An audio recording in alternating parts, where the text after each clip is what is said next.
Hello, everyone, and welcome to the 74th edition of the Next Big Pod.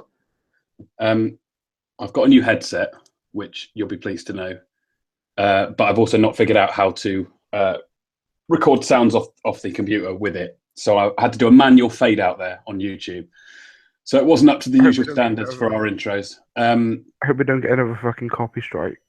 Well, I'm hoping not, because that song is so obscure, I don't think anyone will have picked it up.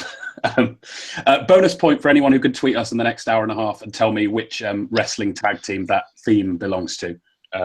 Do let me know. You can get a Next Big Pod t-shirt. Joined today by Carpy, Sam Carpenter, Alex Morris of This Parish and no other, Dewey Powell and Press Pass Paul David Webb to talk about loads of stuff, to be honest. We've got quite a lot to get our teeth into for once.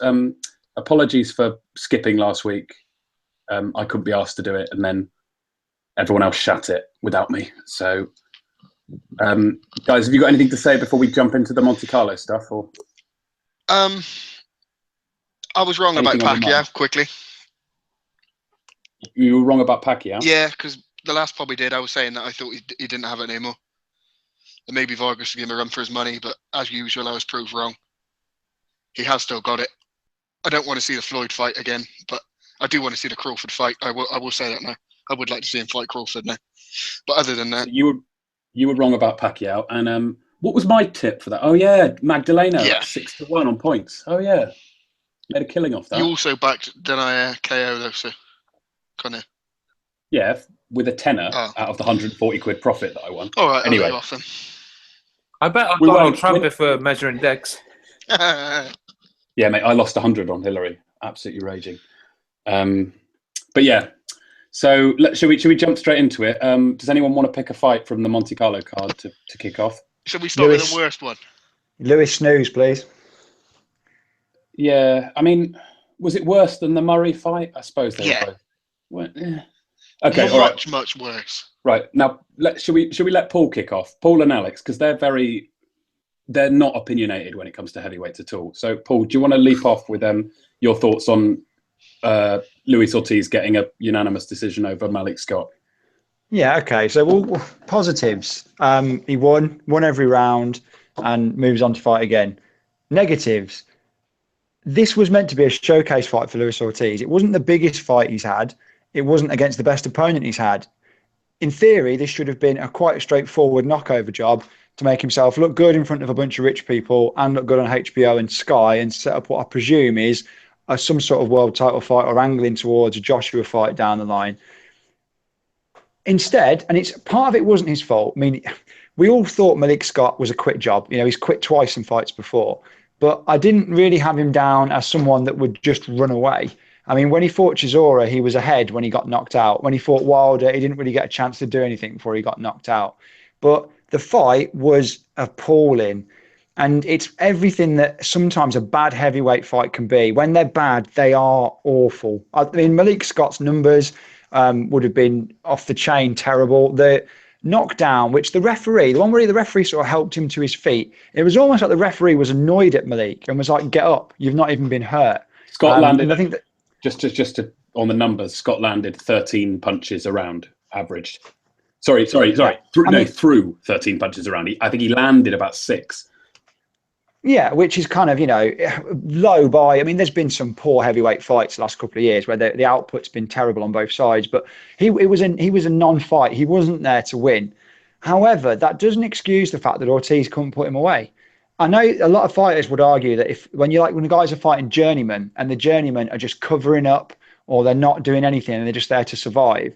But if Luis Ortiz is as good as a lot of people think he is, he should be getting him out of there last night. On Saturday night, he really should have done. And yet he won every minute of every round, every second of every round, got the knockdowns. I mean, the scorecards, what were that, 120, 105, 120, 106. I don't know how the one judge gave a round to Scott. I'm not sure what round that was. But it didn't impress. I think there were a lot of people that would have watched at home and that would have been the first time they'd have seen Ortiz. And they'd have gone, okay, what's the hype about? Let's throw him in at English level with some Muppet. That's what they'll think. We all know he's a lot better than that. The problem I have is, I don't know whether it's just a Cuban thing or what, but it seems to me that when you give some of these guys showcase fights, go impress people, like Rigondo did and various others, go and show us what you've got, and you come out of it going, well, that was shit. And that was my overwhelming feeling watching the fight. I mean, I didn't watch it live, so I watched it after, and everyone had absolutely trashed it. But I thought, no, I'll give this a chance. It might not be as bad as people are saying. It's easy to think something's more boring than it is, but it was turd. It was one of the worst fights I've watched this year by a long shot. And I think, if anything, it might help Ortiz, because I think there'll be a lot of heavyweights who were running away and not interested who will now possibly take that based on that performance. Paul, just very quickly before I throw it to Alex, who would you put him in with next, assuming he fights on the 10th of December? Well, it's a very quick turnaround, isn't it? I mean, I suppose as he's fighting in the UK, it'd be nice to see him in some sort of meaningful fight. But I suppose I've saw people say like Dave Allen, and it's like, you can't. It's just one bad performance doesn't take you down to a Dave Allen level. What about Price? I think he's above that. That's what I mean. I don't think his showing was that bad. I think him against Price is an interesting fight, as all David Price fights I think are interesting. He has that potential to take someone away, but you know that he's shot. And I think David Price is gone. And I'm not one of those who thinks he can get it back. But I think that's a good fight. I'd watch that. But I think he needs to be in a fight against maybe more of a European style fighter, someone that won't walk on the back foot. It seems to me that as good a technical boxer as Ortiz is, he doesn't have great footwork for an amateur. He cuts off the ring pretty well. No, I don't know. I think he looks. I mean, Scott is quick. I mean, he's a quick fighter, but Scott made him look a bit slow, I thought, and a bit ploddy, especially as the fight started to drag on past sort of round 6 and 7. But I say it's not a complete knock of Ortiz. I think that there are better performances there when he's against someone who wants to throw a punch back. Hearn has got himself in a bit of pressure now because he made a big thing that he signed Ortiz, sort of his first real international fighter, not signed by his dad. And that was a real disappointment. I mean, the card was saved by the fight after it, but if it had ended on that, I think people would have really questioned what they just watched. Well, yeah, funnily enough, I actually I didn't watch it, but I put the HBO video on this afternoon and just had it sort of running in the background. I was listening to the commentary. Obviously, I didn't want to watch the fight again. And they actually made quite a big deal about the fact that Ortiz had been off for like 9 months and he'd had some changes of opponents. And Kellerman kept making thinly veiled references to the fact that he clearly wasn't 36. He was clearly like at least 40. And they were saying that at that age, the same way we talk about Klitschko, being out of the ring for more than, 8-9 months could be, it could be a case of major ring rust. But Alex, mate, what did you think? Because I know you were sort of coming at it from the other end of the spectrum to Paul, really. Were you as disappointed as everyone else with Ortiz? Not at all with Ortiz. I just wanted to pick up on 2 points mainly that Paul said. I mean, you're trying to. I've seen you and obviously many others try to drum this up as a fight that's showing up Ortiz, like a showcase fight for Ortiz, but it's not. He's had showcase fights on HBO. He smashed Latif Coyote in 1 round, even though he got done for drugs and that, to be fair, but who cares, because he's probably still on drugs anyway. He absolutely fucking obliterated him in 1 round. He fucking obliterated Bryant Jennings. That was a showcase fight in America. And he smacked, Tony Thompson, that was a bit of a shit fight, but he still smashed him to bits. And then he ended up fighting Malik Scott. This was a showcase to the Brit fans, who are absolute spastic casuals anyway. And I don't care what they think. So what it ended up being was a Malik Scott runaway fight. All he did was literally run away. You could see him in the first 3 rounds just running. I mean, there's differences. There's you can have a fighter who fights on the back foot who carefully times his counter punches. You can have a fighter that moves even further back who just flicks the jab out and tries to keep range and stops it and really frustrates his opponent from coming in. And then you get cunts like that who are fucking celebrating Remembrance Day as a fucking pacifist. It's fucking joke. I think there were 2 times in the first 3 rounds where the referee had to stop them and say to Scott, look, seriously, you have to actually fight him. Like, yeah, literally the only way Ortiz would have caught up to him is to run at him and then just like try and fucking bulldoze him. That's ridiculous. He's not going to do that, and you can't expect him to knock him out. And on that point of he should have knocked him out anyway. When Malik Scott fought the likes of Wilder, which is obviously a dive, so that's out completely. And against Derek Chisora, he actually fought Derek Chisora. He got in Derek Chisora's face, and Derek got in his face. And Malik actually boxed Derek Chisora. Scott was winning that fight until he got knocked out. Exactly, he was winning that fight clearly because he was outboxing him, clearly throwing punches. But Derek knocked him out because he broke his heart. And you could see even through the Scott fight that he had no heart. He was a coward. He was scared of these punches, so he was literally running away. And he was even more so just a non-fighter in that fight. And you say that he should have knocked him out, but you're this, a very big proponent of Anthony Joshua. Do you think Anthony Joshua would have got him out of there? Yeah. With Malik, how? Because, like I said, I think that Ortiz's big problem was that after he had such success early on, he just seemed to not be. Shep mentioned about how good he is at cutting off the ring, and in previous fights he has shown that. I don't think he did that very well at all. I mean, just because a guy's, it's a bit of a weird argument, and I've never really believed it. Just because one guy is not being offensive at all, that basically what you're saying is that Ortiz solely relies on being a counterpuncher, which he doesn't, and he hasn't in the past. There's no reason why he shouldn't be able to put his shots together again and force Scott. He's to not throw a fighter either, though. That's the difference, though. I disagree with you. I think he does need someone to at least try and lead, or at least throw with him. Yeah, which is every fighter does, unless you're like a sort of Ricky Hatton fucking David Tour in your face cunt that's just going to absolutely bulldoze you. Every time he hurt Jennings, it was counter punches on the inside when Jennings was up close and throwing and trying to throw. He'd catch him with an uppercut that Jennings That's what wouldn't the Cubans do. That's what the Cubans do. Name one Cuban that actually really goes forward and really puts it on people. But that's what I mean. So that's his fault. That's what I'm saying. He's it's not that he's a counter puncher, mate, is what we're saying. And yeah, and he won every round. He won. And his style was obviously the way Malik Scott fought. As much as Malik Scott's come out and said how terrible he was, he made no attempt to win. But he showed how you can at least survive fighting against someone like Ortiz. He showed that Ortiz didn't have the ability to find a way. The press pass. What is the point of surviving just to lose? Oh, there's none. I'm not saying there's a point to it. He didn't show. I'm just saying that's what he did, and Ortiz wasn't able to switch or change anything to make up. You have to remember, right, at the end of round 2, I think Ortiz was, what was the odds? 50-1 to win on points, I think, at the end of round 2. Someone showed me a thing. He was 16-1 pre-fight on points. Yeah, and after he had had the knockdown, after he was battering him, explain to me how you think Anthony Joshua would have stopped him, because Anthony Joshua has got even worse footwork than Luis Ortiz does. Luis Ortiz, who's about 50 years old, Anthony Joshua is as robotic and slow as Vladimir Klitschko is at the age of 20 odd, and he would not catch Malik if Malik was running like that. If he caught him with one punch, Malik probably would go down, just like Malik went down about 20 times against fucking Ortiz, and the ref counted it in 14 seconds and dragged him up.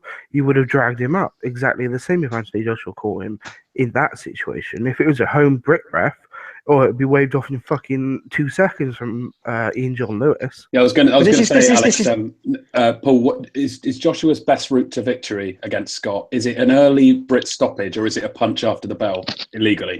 What do you reckon? But do you know what's hilarious though?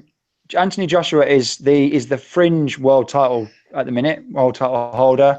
Doesn't have massive wins on his record, and yet everyone is obsessed. Everyone is obsessed with bringing it about Joshua. Why are people not talking about a comparison to say Deontay Wilder or Povetkin or any of those Well, I'll do guys. a comparison. Joe, here's the thing, right? What happened was a lot of people got not sucked into the Ortiz thing because he's still an excellent fighter. He's still arguably the second best heavyweight in the world. I'm not saying he's not, but if you include Tyson Fury as being a heavyweight or super heavyweight as he is now, it's the argument isn't that. It's just why is it? It seems like because Ortiz had a bad performance, a certain type of people who hate Anthony Joshua straight away went, oh, well, Joshua wouldn't have done anything with that. Or, he'd still batter Joshua. Okay, it's nothing to do with Anthony Joshua. Well, that's maybe because... No, but press pass, people made it that way because of the spastic comments you get. Of course, I saw it. It came out of people saying, oh, Joshua's too slick for him. No word of a lie. Just to remind everyone what happened after Fury beat Klitschko, I think the Joshua fans were pretty much unanimously saying, well, Joshua would have destroyed that version of Vlad, etc., etc. Yeah. So it's, sorry. And I've seen more than one person say that Dave Allen would beat Luis Ortiz. Yeah, but you can't counter for stupidity. Like I said, I don't think you have to remember that Joshua Ortiz is a fight that isn't going to happen, I think, for a lot of reasons. I don't think that Hearn signed Ortiz because he wanted to make the Joshua fight. I think he's got his own fights that he wants to go down that route. I'm still trying to work out what his plan is for Ortiz. I can't figure it out. Paul, hold that thought because we've got a question on that we'll get to a bit later on because that's a good discussion point. Alex, go.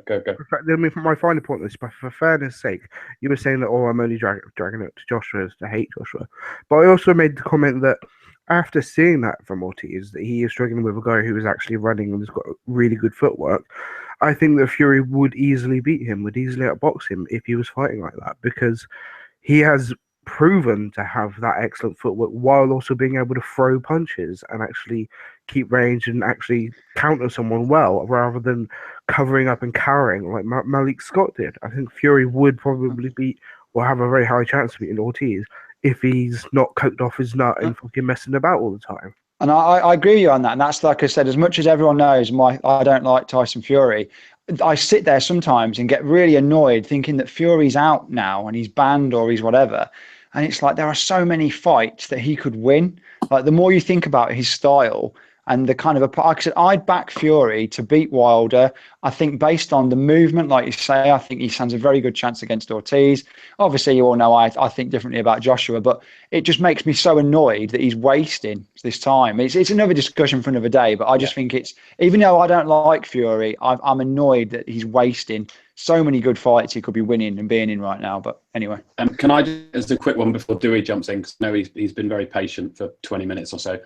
We can talk about Joshua versus Ortiz until the cows come home. But one fight I am absolutely 100% convinced he would win. I think Ortiz would knock Deontay Wilder out. I would bet my life savings on that just because I think Wilder's sort of reckless, aggressive style that's when you see the best Ortiz. But I do agree with what Paul said to an extent that he's not, this perfectly rounded, flawless fighter that can deal with anything. There are clearly some styles that will give him trouble. And I think a Fury that shows up in shape and is highly motivated would certainly have a lot of tools to frustrate him and, potentially sort of make him miss and make him pay, etc. Dewey, mate, thank you for being patient. Do you want to weigh in on this one?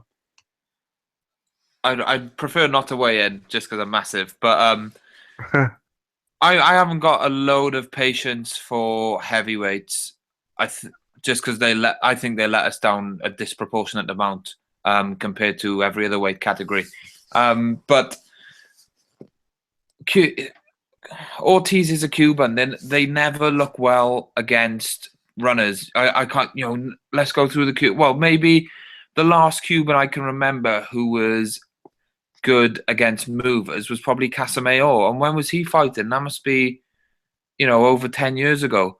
It's just not in their DNA. And when you look at, in hindsight, it really wasn't a great matchup, especially if they were planning to showcase Ortiz. But, to Ortiz's credit, Malik Scott was like Forrest Gump, and he still knocked him down numerous times before losing interest, and he knocked him down for 14 seconds.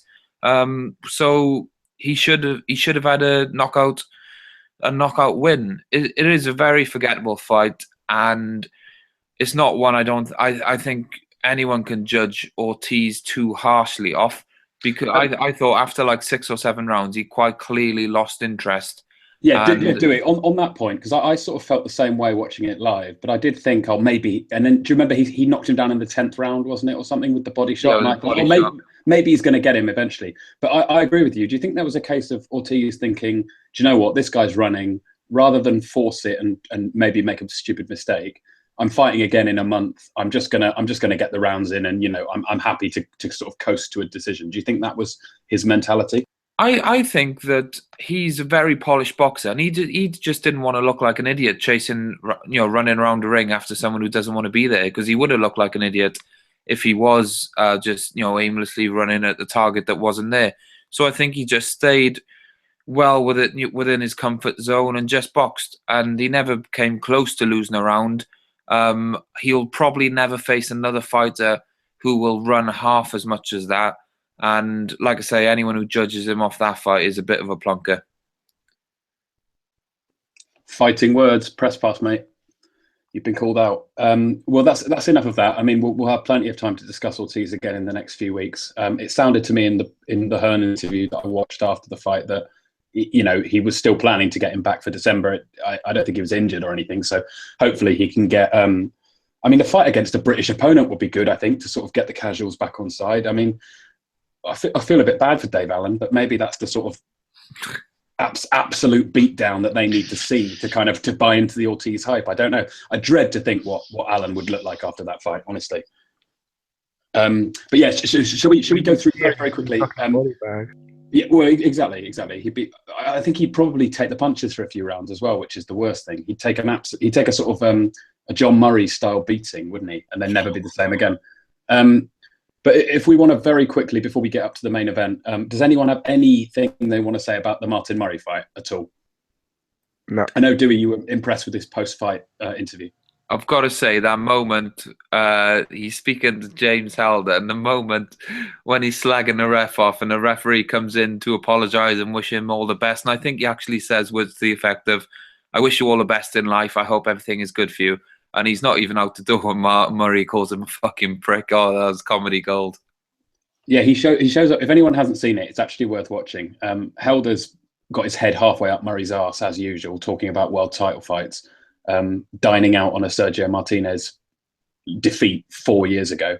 And and then Russell Mora, the referee, comes in and just says, I just want to wish you all the best, God bless. And Martin Murray just says, mate, I don't want to talk to you. I don't want to see you. I don't want you in my room. And then Russell Mora sort of insists, and Murray says something about like, how can you take a point off me? You never gave him a warning. And Mora says, because you kept going in with your head, it was illegal. And Murray just loses it and calls him. No, but I think Murray lost it at the point where Russell Mora said something like, "But you were winning," and he says, "Well, it shouldn't matter if I was winning. If he's fouling, he's fouling, and if I'm fouling, I'm fouling. It doesn't matter what the margin of victory is." So it's not the first time Russell Mora has had made a mistake, is it? I remember Joseph Abeko against Abner Mares, and Mares must have hit him low about 14 times in the first round, and he ended up counting knockdowns against Abeko and taking points off him. Yeah, if anyone hasn't seen that, that's Al Bernstein, the most sort of mild-mannered commentator you can ever imagine. After about 10 rounds, you can hear. I've never heard him angry before, but he's absolutely furious on the commentary. I think there was something like 15 low blows, and then one of them was called as a knockdown against Agbeko, who was punched, right on the cup. And I think, what did Bernstein say? I think he called it the worst refereeing display he'd seen in 30 years or something like that. And it was if no one's if you haven't seen it before, look it up on YouTube. It's great fun. It's where Mara's got his reputation from, really. But does anyone have any thoughts on? I mean, the fight itself was fairly unremarkable. Murray winning I felt the fight was reasonably close, but Murray definitely deserved to win it. The guy was a light middleweight going up to super middle on 3 days' notice. What can you take from a fight like that? Not a lot. Does anyone have any thoughts on where Murray should go next? Who would you like to see him in with? Are you interested at all? Anyone? Paul Smith is not fucking shitting it from him. It was very interesting that Paul Smith never mentioned once during the commentary that he was at all interested in fighting him. It was very, very weird. Do you think that fight would be a perfect kind of It makes sense Swan, for me. swan song. The proper for them. loser Yeah, leaves town fight, though, isn't it? Maybe that's why neither of them are particularly keen on it. Hope they both No, fucking. but to an extent, and I know we all think Paul Smith's shite, but if Murray beat Paul Smith well, he could use that as an excuse to say, look, I've got a win over a sort of name guy. I deserve another big fight now. And obviously Smith, that would be his best career win by a mile, wouldn't it, beating Martin Murray? I honestly think that's quite a close fight. I was massive on Martin Murray during the time when we had like Murray, Barker, and Macklin, and I always believed around that time, what was that, probably 2012 to 2014. I always believed that Martin Murray was the best, but he's regressed so much. I think Martin Murray would have to admit that compared to his prime, he's really, he's a bit off that now. And I can't remember the last time he looked good in a fight, in all honesty, and it sounds quite mean, but I'm really reaching to think of a fight where he looked good. Maybe Martinez. Seriously, I'm struggling with that. He badly looked good in that, though. I mean, he looked good in that for 4 or 5 rounds. That's it. Yeah, but even now, I can't think of a time since where he's replicated that form. Who did he fight before Golovkin? I swear he had like a decent Euro level win before Golovkin. Spada and Bursak back to back, and he won both fights. I suppose Bursak's okay, isn't it, at Euro level? Yeah, they were both quite forgettable fights. He fought Kamitsky, and he really didn't look great in that fight. I think that was an 8 round. Yeah, that was an 8 rounder, and it was like 5-3 or something, on the cards. Probably his career best win, to be honest. I mean, I think Murray's the sort of guy where he's kind of fallen into that void, hasn't he, between Euro and World, where he's never been quite good enough to get a world level win, but he's clearly good enough to sort of be in the conversation around the sort of top, or he was around the top 15. Not anymore, I don't think. I think no, I agree with you. He's Euro now at best, and he's sort of regressing even further as he goes along, because it's just there's nothing left really. Whereas Smigger is world level, so I can see why Smith wouldn't want to step down to fight Murray. Does anyone think? Apparently, Murray's going after Zuga, the Sauerland guy who got the belt the other week. Sake. No, but that's good, because that means Smith won't get it, because Smith's been after that fight for like 9 months, hasn't he? But I don't want Murray to win either, and then say, "Oh, this is my 85th attempt at a world title, and now I finally won." Redemption for Martinez, redemption for Sturm, and all this fucking bollocks. Helder said, sorry, Paul, before you jump in, just on that note, Alex, during that Helder's interview with Murray after the fight, he actually said with a straight face, it will be a shame if you didn't get another crack of the whip at world level. He's already had 4, for fuck's sake. It's mental. Yeah. Lost everything. Do you know? I thought he was retiring after George Groves anyway. Should have done.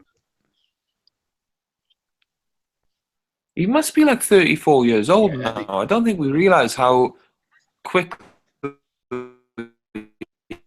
guys can. I think quality's dropped. Yeah, Dewey, thank you for that. You kicked Paul off the call, so the listeners will be thanking you. What? He left as soon as you started talking. I'm sure he'll be back in a sec. But I think with Murray, didn't Murray turn pro quite late when he was like mid-20s? Maybe that's why people think he's younger than he is, because he's not been around that. Prison. Yeah, he's 34. 34, yeah, there you go. But hasn't he only had like 25 fights or something? More than that. No, he's had shitloads. No, he's on like 40 fights. He's near enough 40 fights. Yeah. Between every big fight, he has about 4 really shit filler fights. Do you remember? Who was after the Golovkin loss, he had 3 complete bums. Yeah, like Georgians, 3 like guys from Georgia or something. That was like that Jose. Oh no, that was it. Sorry. Jose Miguel Torres and knocked him down quite literally about 7 times in 5 rounds. He triggered the rule, which is that there's a maximum amount of knockdowns you can have in a fight that no one knew existed. But I think it was like what's that rule in football where if you score so many goals they abandon the match? Isn't it like I remember in Championship Manager there was a rule where like if you scored 8 goals or something, it was ridiculous, or 15 goals, and they would just abandon the game. Anyway. I think I'm getting confused with Froch, because I was looking at Froch's record earlier, and he only had like 34 fights, and I remember thinking, I'm sure he had more than that. But yeah, I'm getting confused. Paul, any thoughts on Murray before we go on to the next fight? Yeah, Martin Murray's stuck in this really quite awful position where what does he do? He's had world title fights. I thought he looked really good against Martinez. I'm one of those that thought that fight should have gone his way. I don't think he beat Sturm. Obviously, Golovkin bounced him around. And the biggest disappointment was the Arthur Abraham fight. Once you realise you're not world level, then what do? You step down against guys that haven't won world titles but are probably in the conversation to have a shot again. So you fight George Groves. What happens in that fight? You lose it really wide against someone like Groves, who's been knocked out and beaten by a variety of styles, and you lose wide to that. I think I felt for him because he had 2 opponent pullouts. I think part of the reason why he was on the card was because he's well known to the Monte Carlo fan, or well known to the people that are obviously bankrolling this, which no one's really spoke about. There's obviously a reason why they were in Monte Carlo, and Matchroom wouldn't have been able to afford to put that card on otherwise. So the pullouts were a shame because if he got a win over someone like Shudinov, but what does that get him? If he goes up to fringe non-world title level, Groves level, he loses badly. If he goes to world title level, he loses 100% of the time. So what does he do? Does he say to himself, right, I want to keep fighting and earning. I'll step down to British or Paul Smig level, which is English level, not British level, because Paul Smith isn't that good a fighter. I don't think that would be a competitive fight. I think Martin Murray's far better than him, but Martin Murray always seems to find a way to make everything look really difficult. He probably should have won every round of that fight, but he didn't. Gave away at least 4 or 5. And this has just happened to him on numerous occasions. This is what I don't have a massive amount of sympathy for why Martin Murray's never won a world title. Martin Murray had 2 fights where they were on a plate for him. And he didn't do it. I always describe the Martinez fight, even though I thought he may have just edged it, he did just enough to lose that fight. And against Sturm, it was the same. I thought he did really well, and then he got an absolute pasting in the 12th round, I think it was. And, he just gave a little bit away. I don't know what he does now. I really can't see an obvious spot because at his age, the amount of fights that he's had, what does he do? Does he go down and fight a Callum Smith? I don't know. He's stuck in a real naff position, but obviously he's known by a lot of people. He will keep getting fights. What about fielding? Well, no, he won't take that fight. They're gym mates, aren't they? Oh yeah, sorry. All the guys around that level, be they from England or whatever else, they're all waiting for that call from Germany when they can get a world title shot against someone who's not very good, where they have got a chance of winning. And they've got the built-in excuse of, it was the cards in Germany, I was never going to win. Because the Sauerlands come cap in hand because they get a bit of TV money from Sky. It's an easy sell because it gets viewed over here as well. Yeah, I mean, you can make some sort of rivalry, get New England versus Germany again straight away. 2 World Wars, 1 World Cup. Exactly. There were 10 German bombers in the air. That's one of Dewey's favourites, that, isn't it?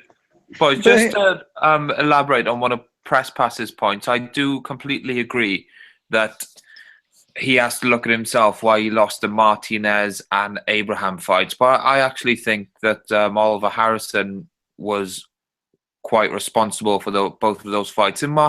Against Martinez, I think I had him like 2 points up going into the 11th round, and there was no sense of urgency, no sense of this is your moment, go out and grab it, go and seal your victory.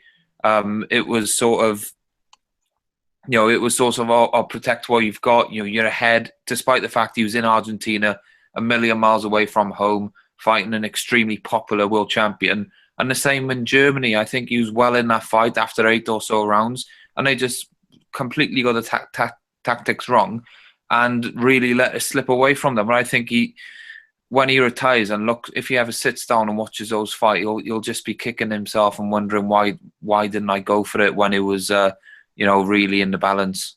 And also, look, let's be real, it was a good effort against Martinez, but that same version of Martinez got absolutely flattened by a welterweight in his next fight. Do you know what I mean? Like that Martinez was severely diminished with one leg and, very, very, we know now the extent of his injuries at the time, but, Chavez pretty much ended prime Sergio and in that 1 round, and Murray basically got the remains and still couldn't do it. And he got the remains of Abraham as well. Let's be honest, Abraham is not a very good 168 fighter, and he still couldn't beat him. And that's really, he fought very, very poor versions of champions and still, and even Sturm was way past his best when Murray fought him. He'd been champion for like 5 or 6 years or whatever. He was going through the motions by that point of his career, and Murray's had those three chances plus what was the fourth one he's had?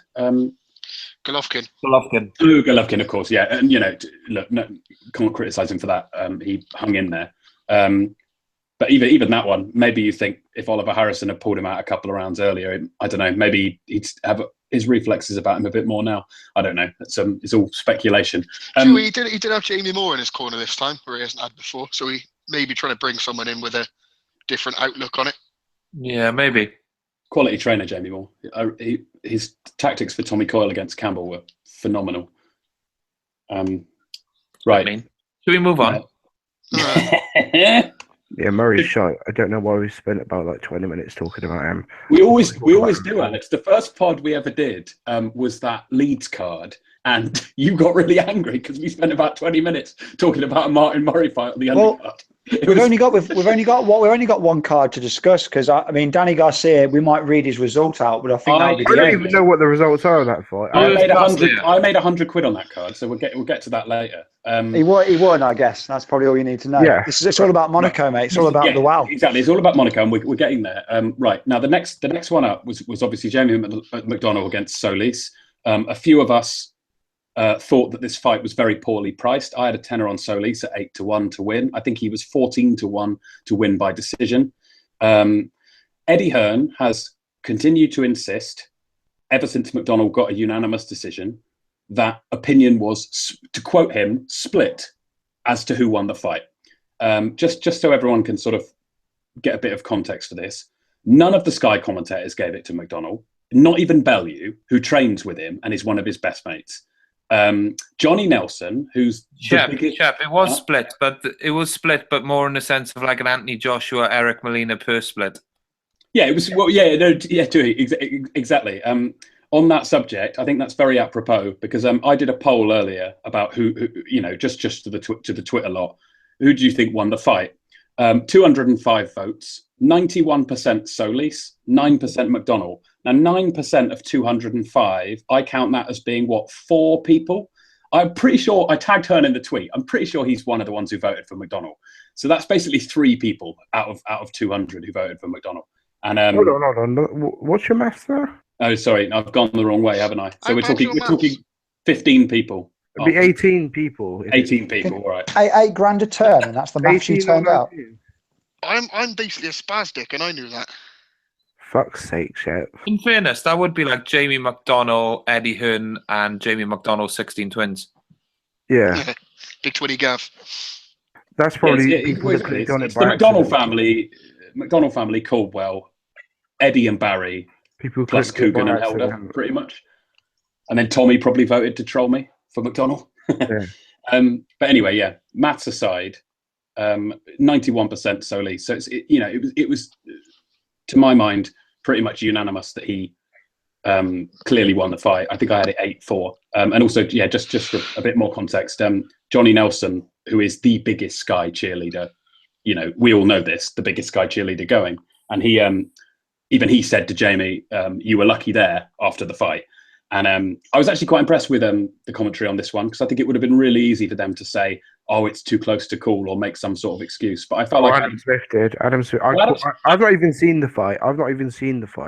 But I saw the furor on Twitter, and that's when I started watching the card. And basically, I tuned in just at the point where Adam Smith was saying, "This game is, boxing is a subjective game. It's however you like it. This is the sport that we love." He was making excuses straight away. No, but do you know what, Alex? That was the funny thing, though. Yeah, Smith put his foot down about halfway through the fight. Genuinely, I thought Adam Smith was actually pretty good on Saturday.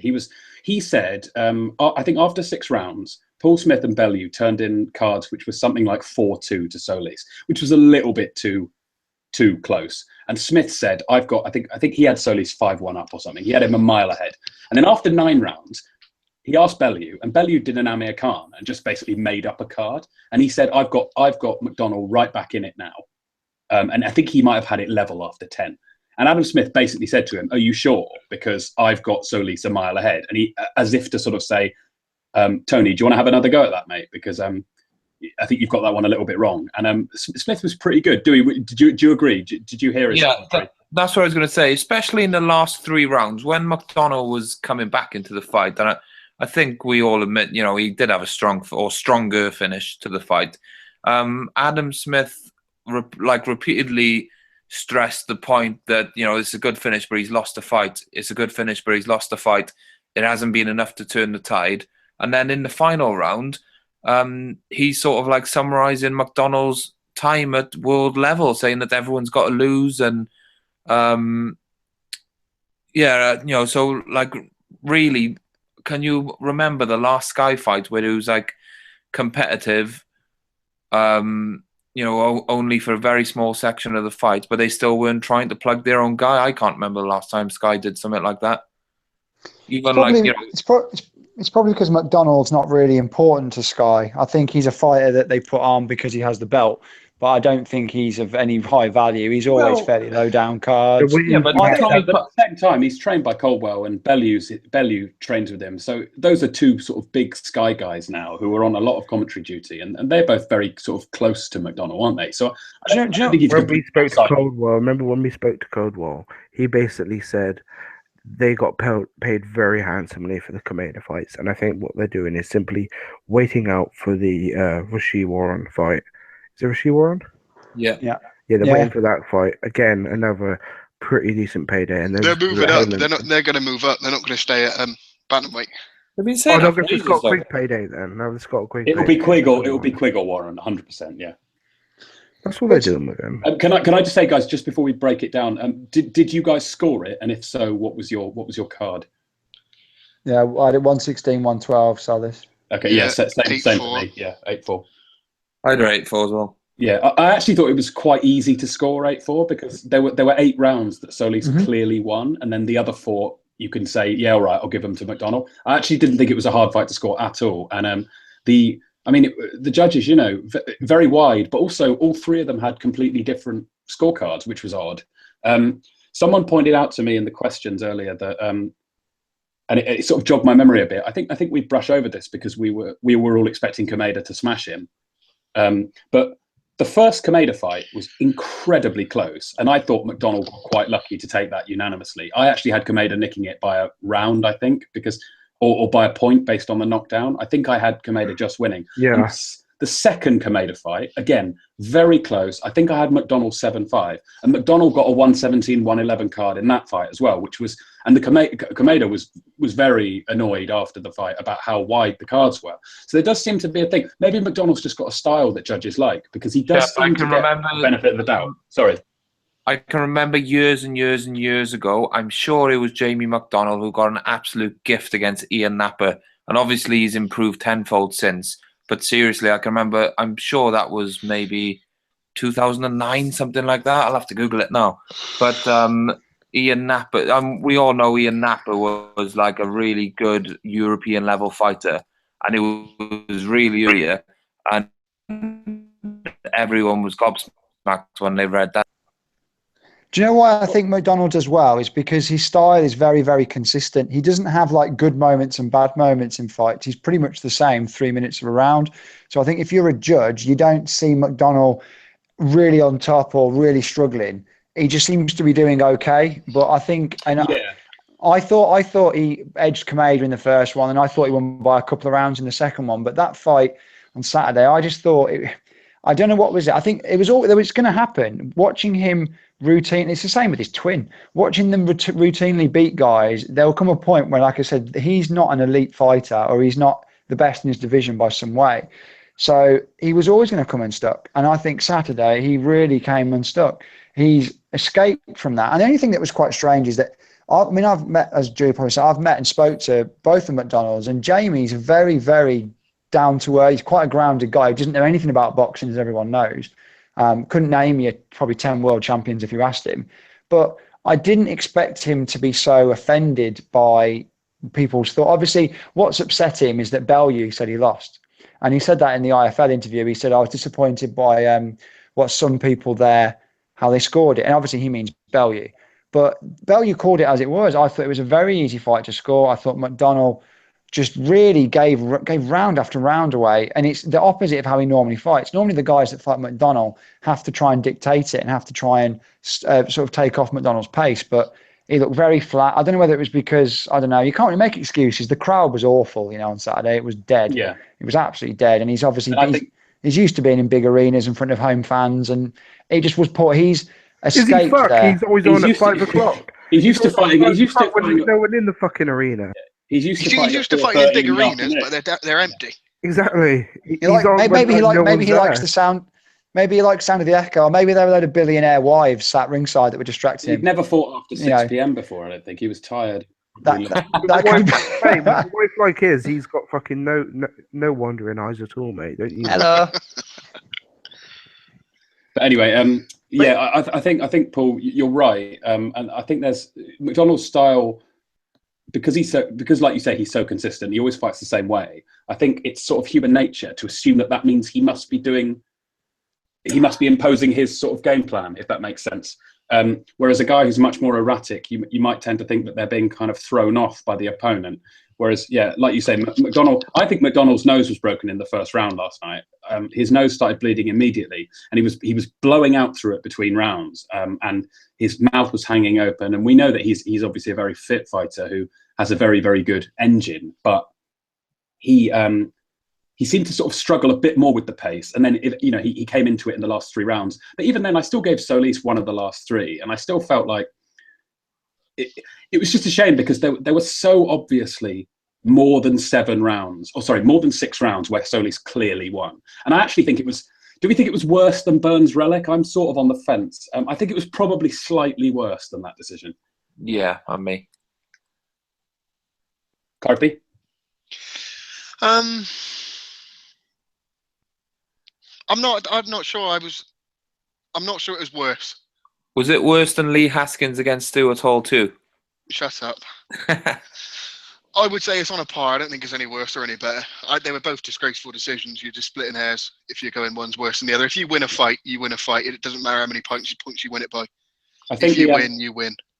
I think the shame of it was, and I saw someone tweet this and thought it just summed it up perfectly. It's kind of stating the obvious, but Relic and Solis weren't going to win unless they knocked their opponent out, and that is a real shame when you're in that situation. And I thought Hearn was quite absurd afterwards when he demanded a rematch in Liverpool for Smith, and then just completely dismissed out of hand Solis, and then tried to claim that opinion was split or whatever it was. And forget my terrible maths. The one that gets to me all the time the one that gets to me is Hearn after Lenora saying that he wants a rematch because the scores were too wide.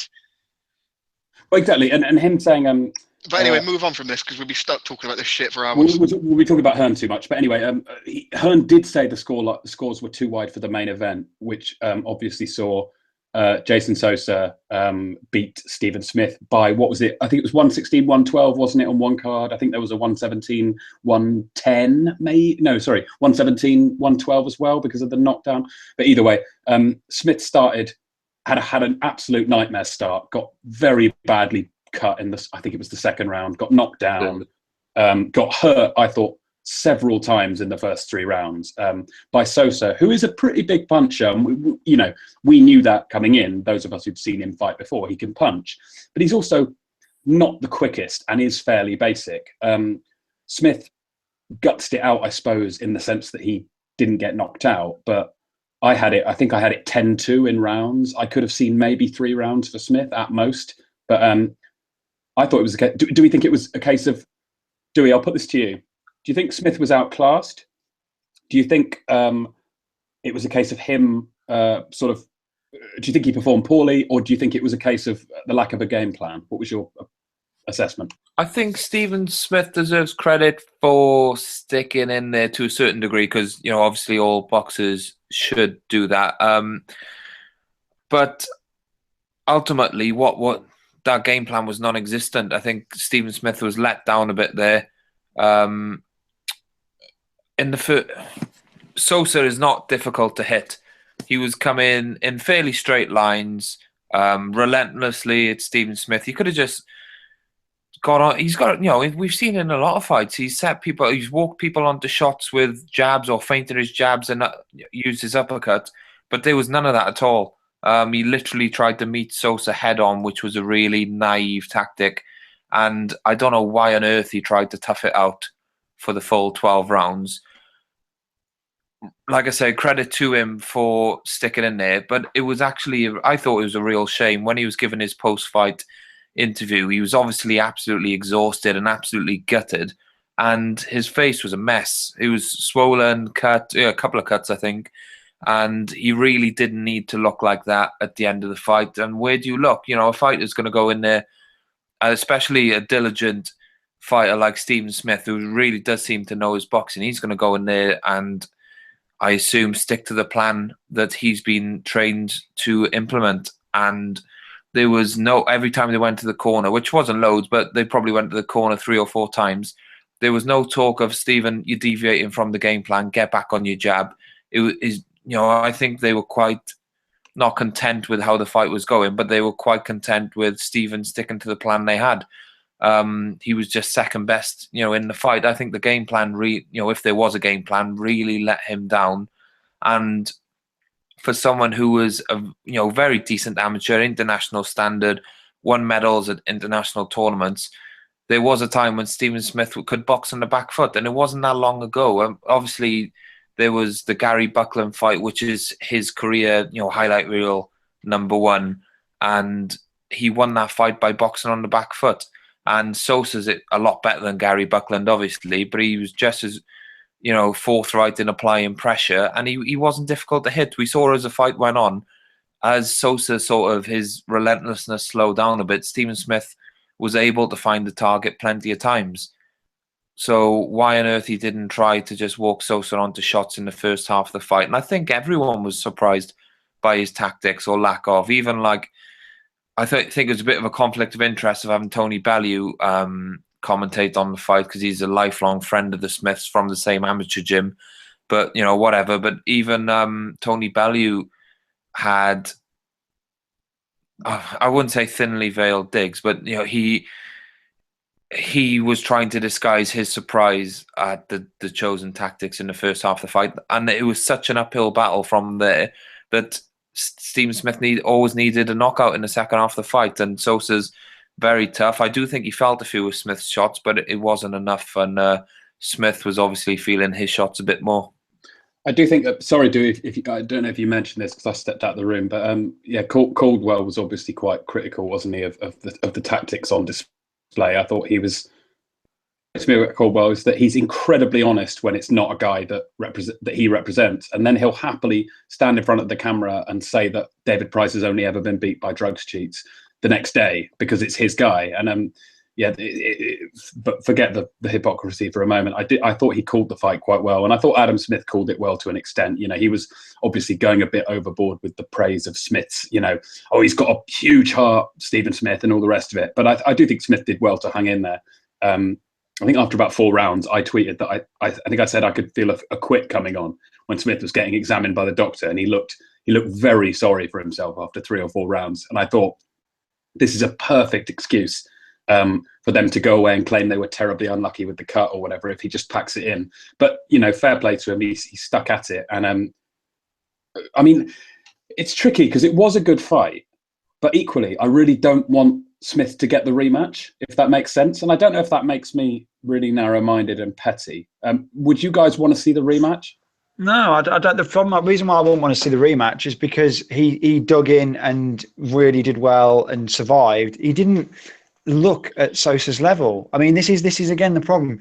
He's now stepped up to world level twice and been beaten widely twice. He's been dropped in both fights. I don't understand the logic of putting him back in. And the problem that not against the best champions in the division either. Against the 2 weakest by a distance. So the only reason that you'd say about putting him in with Sosa is because arguably that WBA non-real belt is probably the easiest option, but it's an easiest option, but he'll still lose it. The problem that Smith's had is Smith's very, very strange. He seems to have been well ranked with all the organisations. He's only really ever fought for fringe WBC titles, and yet he's been handed a WBA and an IBF world title shot. And he has proved that he's a British level fighter who gives it a really good go in world title fights. But that doesn't mean he hasn't done a Martin Murray and almost won one. He hasn't gone to the last couple of rounds. He hasn't been ahead after 9 rounds, like say Kevin Mitchell, and got stopped, or anything. You know what I mean? Not Kevin Mitchell, the worst example of that actually. But Kevin Mitchell was beating Pedraza, wasn't he, on points? It's not like that. This is a guy who has soundly lost his 2 fights, but he's given a really good go in both. That doesn't mean you get a world title fight again. He shouldn't get another one for me unless he does something dramatic at a lower level. The problem that he's had is that realistically, what is his best wins in the last 2 or 3 years? Boshiero, people talk about the Gary Buckland fight. That was what, 4 years ago, 3 years ago? 3 years ago, yeah. I was going to say, would we say that Buckland is his best career win? I think probably, right? I think the way, but there's not much in it, is it? The way you put Buckland away, the way you put Buckland away probably edges it for me over Boshiero, because I think even though he stopped Boshiero, but it was knockout of the year, that Buckland shot. It was a brilliant punch. But his level is that, and that's the thing. There's nothing wrong with that. And I think to watch, he's the best out of the 4 Smith brothers.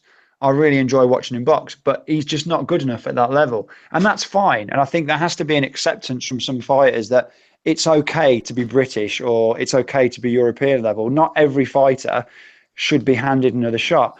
Seeing him take that kind of punishment, and it wasn't so much from the accumulation of punches. It was like you say, it was the damage to his face. And I mean, he marks up easy. I saw him after, it was a fight when he won the WBC belt, which was one in Leeds. I'm trying to look on Box Record. It was against Munoz. And I saw him after that fight. And even then, even though he won the fight, he was quite marked up around the eye, and he does seem to bruise quite easily. But no, you can't put him near world level. I don't think we'll ever see him at that level again. And I don't think he has the same kind of sense of entitlement that some fighters do. I think he'll be happy against one of the top guys, because he's earned that sort of reputation now as being the sturdy guy that looks like he can bring a fight. But he could be, Alex, like a first defense, couldn't he, for a new champion, or like someone who's sort of like the equivalent of a Molina at lightweight, I guess. At super. Like Loma could smash Walters and then say, "Oh, I'll fight Smith because I deserve an easy one." Jesus Christ! Can you imagine what? I mean, honestly, it's not nice to think about that. Can you imagine him against any of the top guys? Salido. Yeah. I pointed it out on Twitter. Yeah, Alex. Exactly. I posted the top 10, and I just said, "Who's good top 10? This? Who does he beat in that? He's gonna get." Imagine if he actually ended up fighting like he should have done, Moira. He would have been absolutely fucking obliterated. I mean, look what Sosa did to him. Moira would have fucking killed him. And there is look, no disrespect. I'd seen Sosa fight a couple of times. I'd actually seen him. I think I've seen Sosa 3 times before. I saw him beat Jerry Belmontes in a round, and I thought, okay, it's quite impressive, because Belmontes is a decent sort of NABO level fighter. And then I saw him against Walters, obviously, and I think there's an argument that he lost every single round of that. But he did show a very good chin, and he showed he was tough. And again, came from behind against Fortuna. Fortuna is a good but flawed fighter. Funnily enough, I actually wouldn't mind Smith against Fortuna. I actually think, I'm not saying Smith wins, because I think he would probably get stopped, but I think that could be a really, really fun fight. And I think there's nothing wrong with Hearn saying, or Smith saying to himself, look, do you know what? Forget trying to win a fake belt and pretend I'm at world level. Why don't I just, be an action fighter for the rest of my career and give the fans a really good night? Because, the rest of the Smiths, it's not that hard in Liverpool. Like, Liam Smith's not going to be fighting anyone decent. Paul's never fought anyone decent, unless he's gone abroad to do it. You know why? Callum's going to be treading water for the next 2 years, isn't he? Waiting for a title shot that's never going to come. And Stephen could make a name as like someone who genuinely does sort of put it all on the line, and he could go and have a few wars at Euro level. You could go to lightweight, because Liverpool. They're like, he's either going to be waiting for, like we said, to be used as an opponent on the world stage. But if you look at lightweight, there's Sean Dodd, Tom Stalker. They're all Liverpool fights. He'd be relevant in those fights. Sky Sports would love those fights. Cardle, Well, I said if he wasn't in the same gym, I think Smith versus Crawler would be great. Yeah, that would actually. I mean, it would be a chess match, though, mate. They're both so tactical, and with the master trainer and everything. Like, so they'd never be able to hit each other. Gallagher fighters. If they do nothing, both of them doing 6 rounds of nothing equals a fucking Malik Scott versus Ortiz, I guess. Yeah, it'd be 9-9s all across the board for the first half of the fight, and then a late knockout. Yes, but anyway, do we think that it was a sort of fight of the year contender? I saw quite a few people tweeting that. I did think it was maybe It was a good fight. Yeah, an 8 out of 10 fight, I'd say. Yeah. Everything for me. Everything for me gets compared to Gavin Eggington, and that wasn't close. Well, this fight had 2 people at their actual weight class, not some fat cunt with the head of a dwarf fighting. It wasn't that one-sided, was it? Hey, we'd managed to get an hour in without someone dropping a C-bomb. Fucking hell. Yeah, that's true. Sorry. I've let the team down there. Sorry, Carpy. But yeah, so we don't really know where Smith goes next. I mean, you know, the Gallagher model is that he'll fight someone outside the top 50 and then claim he's earned another shot. The Gallagher model and this whole thing, you know, again, I mentioned it on Twitter, it's the fact that there seems to be this really horrible clique of like Scousers and just people in Amir Khan's gym that they're all just constantly mutually backslapping each other. They never give anybody any criticism. They'll never say, "Oh, I think you should have done this, mate. I think that you actually lost that fight, mate." They never do that. It's always, "Well done, lad. You're world class with that performance. Well done, mate." All they ever do is just fucking big each other up. They'll never have a bad word to say about each other. They never sort of mix it up like with other sparring partners. They're just sort of stuck in their ways, thinking about it's their team, it's their fucking gym. And like, look at the way like David Bryce has been sort of like bigged up in that sort of Scouse area. I mean, fair enough. Yeah, Scousers have obviously got this. I don't want to say entitlement, but they grief culture. They really sort of got a lot of self-belief, I guess, in their fighters, but none of them are really above domestic level, Euro at most, apart from Tony Bellew, who has really sort of shone this year, to be given full credit to him. But it's just, in that environment, I don't think they can improve. I don't think that without criticism, without an actual trainer who knows what he's fucking doing, who's not fucking too busy shagging animals all the time, that I think that... It's the same as MGM, isn't it, mate? It's too comfortable. Yeah. It's too easy. There's not enough questions asked. Just a bunch of mates at boxing with each other and sparring. Who think that the public owe them a living to fight? Yeah. Can I defend Gallagher a bit? And it's only a very, very tiny bit. My only slight defence of Joe, and it's not a defence because he talks like his guys are better. Has Joe Gallagher ever had a very good fighter? And when I mean that, I mean, is there anyone that you think natural talent-wise, if he was somewhere else, would be doing much better than what he is? Now, that's a hard thing to answer, but I think he got an awful lot out of Crawler, because anyone that watched Crawler years ago, but obviously Paul Smith is Paul Smith. You can't do very much with him. Scott Quigg got beaten by a more if he got beaten by a more talented guy, would I don't know. Would Quigg have had a better chance in that fight without Joe? Quigg got beaten by someone who's potentially an elite fighter, right? Frampton is kind of on the fringes of becoming an elite fighter, I think, and there's no shame in losing to him. I think Quigg is a very good fringe world level guy who obviously got gifted a belt way too early and wasn't quite, prepared to actually justify it. And I think Quigg's a great example of someone where, he could potentially win some serious fights, if he had the right tactics in the corner. Like Gallagher lost him the fight against Frampton.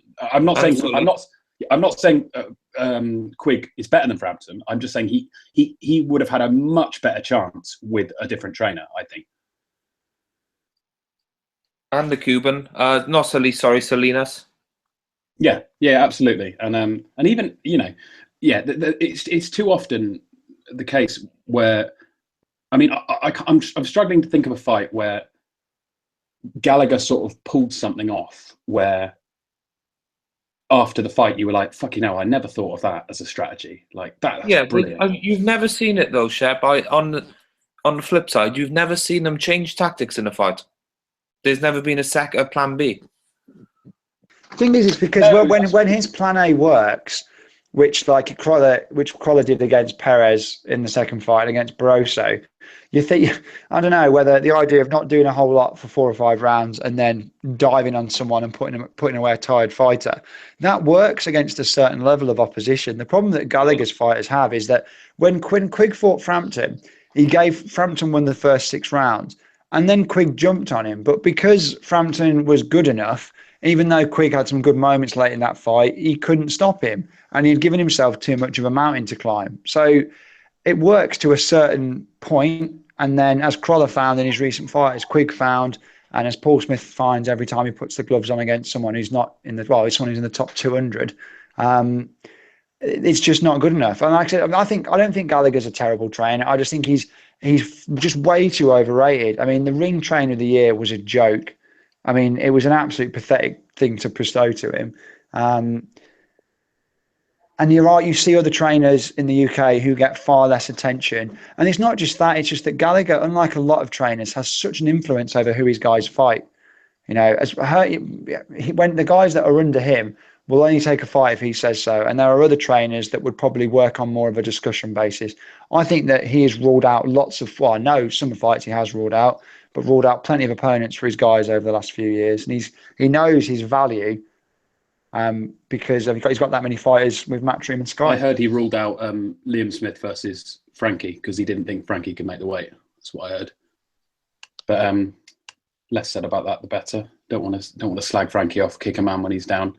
Right now, I don't know if I should. I don't know. I'll tell you what. We'll try and do it. I forgot to do it earlier, so I'm sorry. But we're introducing a new feature, and this is something that the listeners could potentially get involved with in terms of sending. You'd have to send it to me privately, though, so the guys couldn't see the question ahead of the show starting. But it's if anyone's familiar with 6 Degrees of Kevin Bacon, it's the same sort of idea. The theory that, you know, Hollywood stars are never any more than 6 movies away from Kevin Bacon because of the small sort of social network they operate in. I have the same theory about boxers, where no fighter is ever more than 6 opponents away from Tony Dodson, because Tony Dodson's fought everyone. But no, in all seriousness, the game is that I guess it's kind of a snakes and ladders type game where we give you a fighter to start with, a fighter to end with, and you have to get between them in the shortest way possible. So, for example, you know, you want, I don't know, here's a practice one for anyone. I've literally just thought of it. Julio Cesar Chavez to Kell Brook. Go. I'm shit at this because I go on. can't remember any fighters. I didn't know that fucking Barker fought Sturm, so help me out of all this shit. I'm terrible at remembering fights that happened and who fought who, so you guys crack on. Who was it to, mate? I didn't hear those. Julio Cesar Chavez to Oscar. Chavez Senior to Kell Brook. Right. I think you could do it. Chavez. You'd have to give it to Oscar, wouldn't you, next? I think you could do it in 4 if you do it right. Yeah. Oscar. All right, then I'll go. Go on, Dewey. Chavez Senior fought De La Hoya. Yep. Yeah. That's 1. De La Hoya fought Pacquiao. 2. Pacquiao fought Cotto. Oh, you've gone a different way. 3. Okay. Cotto fought Malignaggi. 4. Malignaggi fought Porter, and Porter fought Brook. That was quite long. I think that's quite long. That was good. It's 6. So do we get that's the best we've got so far. Can anyone do it in less than that? I've got a more direct route for this, I think. Right. Go on, Carpy. Chavez, Oscar. I heard you close box rec just then. I'm on my phone. Chavez, Oscar. Where am I going after Oscar?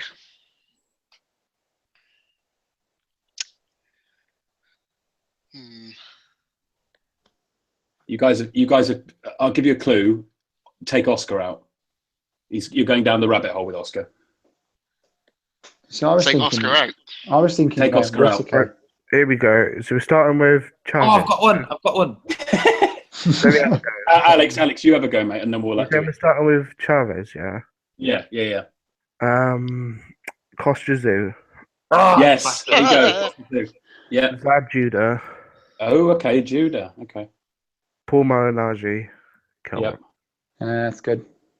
I would have gone Costa Zoo. Paul Malin. Wait, no, wait. No, You'd have wait, to one go more thing. Paulie, then Paul Malin, RG Kell Brook. No, what am I you'd on have to go about? Paulie Senchenko. Yeah, Brook, Paulie wouldn't you? Senchenko. Yeah. But you could go. Why do I think Paulie's fucking? This is why I'm shit at it. Kell Brook ducked Paulie is what you're thinking of. Yeah, I thought Paulie He's fucking only- fought Kelbro. I don't know what I'm doing. There was one I heard on Gareth A. Davies' pod, and it was Carl Frampton to Barry McGuigan, or other way around even. And that was really hard. Like you wouldn't have a chance of linking them two. Do you want to know my one? I've got it quicker than any of you. Go on. I had Chavez to Zoo, Zoo to Hatton, Hatton to Senchenko, Yeah. Senchenko to Brook, which is 4. Why my didn't I second think thought Hatton? would have been- Fuck's sake. I think, but essentially you've got these. It's quite fun because you've got these kind of era-spanning fighters, you know, like your Durans, like your Camachos, De La Hoyas, where they essentially fought 3 eras worth of the top guys. And so, you know, Hopkins, obviously, you can get back to the 80s in like one Hopkins fight. Basically. Here's one for the MMA fans, and Carpy, you know a bit of MMA, don't you? A little bit. Brian's Brendan, all right. I don't know if this is a legit one. Someone in the chat has said Brendan Schaub to Mike Tyson. Oh, not a clue. It's got to go through Ray Mercer. Mercer would be in it somewhere, I imagine, though, wouldn't he? Oh yeah, he fought in MMA. He fought James Tony. No, I was going to say he fought James Tony Well, in MMA, Mercer but he didn't, fought- did he? James Tony fought in MMA as well. Ray I thought Mercer Mer- fought Kimbo Slice. He did. Not a clue. Yeah, Good you've got- question whoever that was. Someone who fought Brendan Schaub, who Did he fight Slice? Didn't That must be Brendan right. Schaub? Didn't he fight the guy that beat Tony?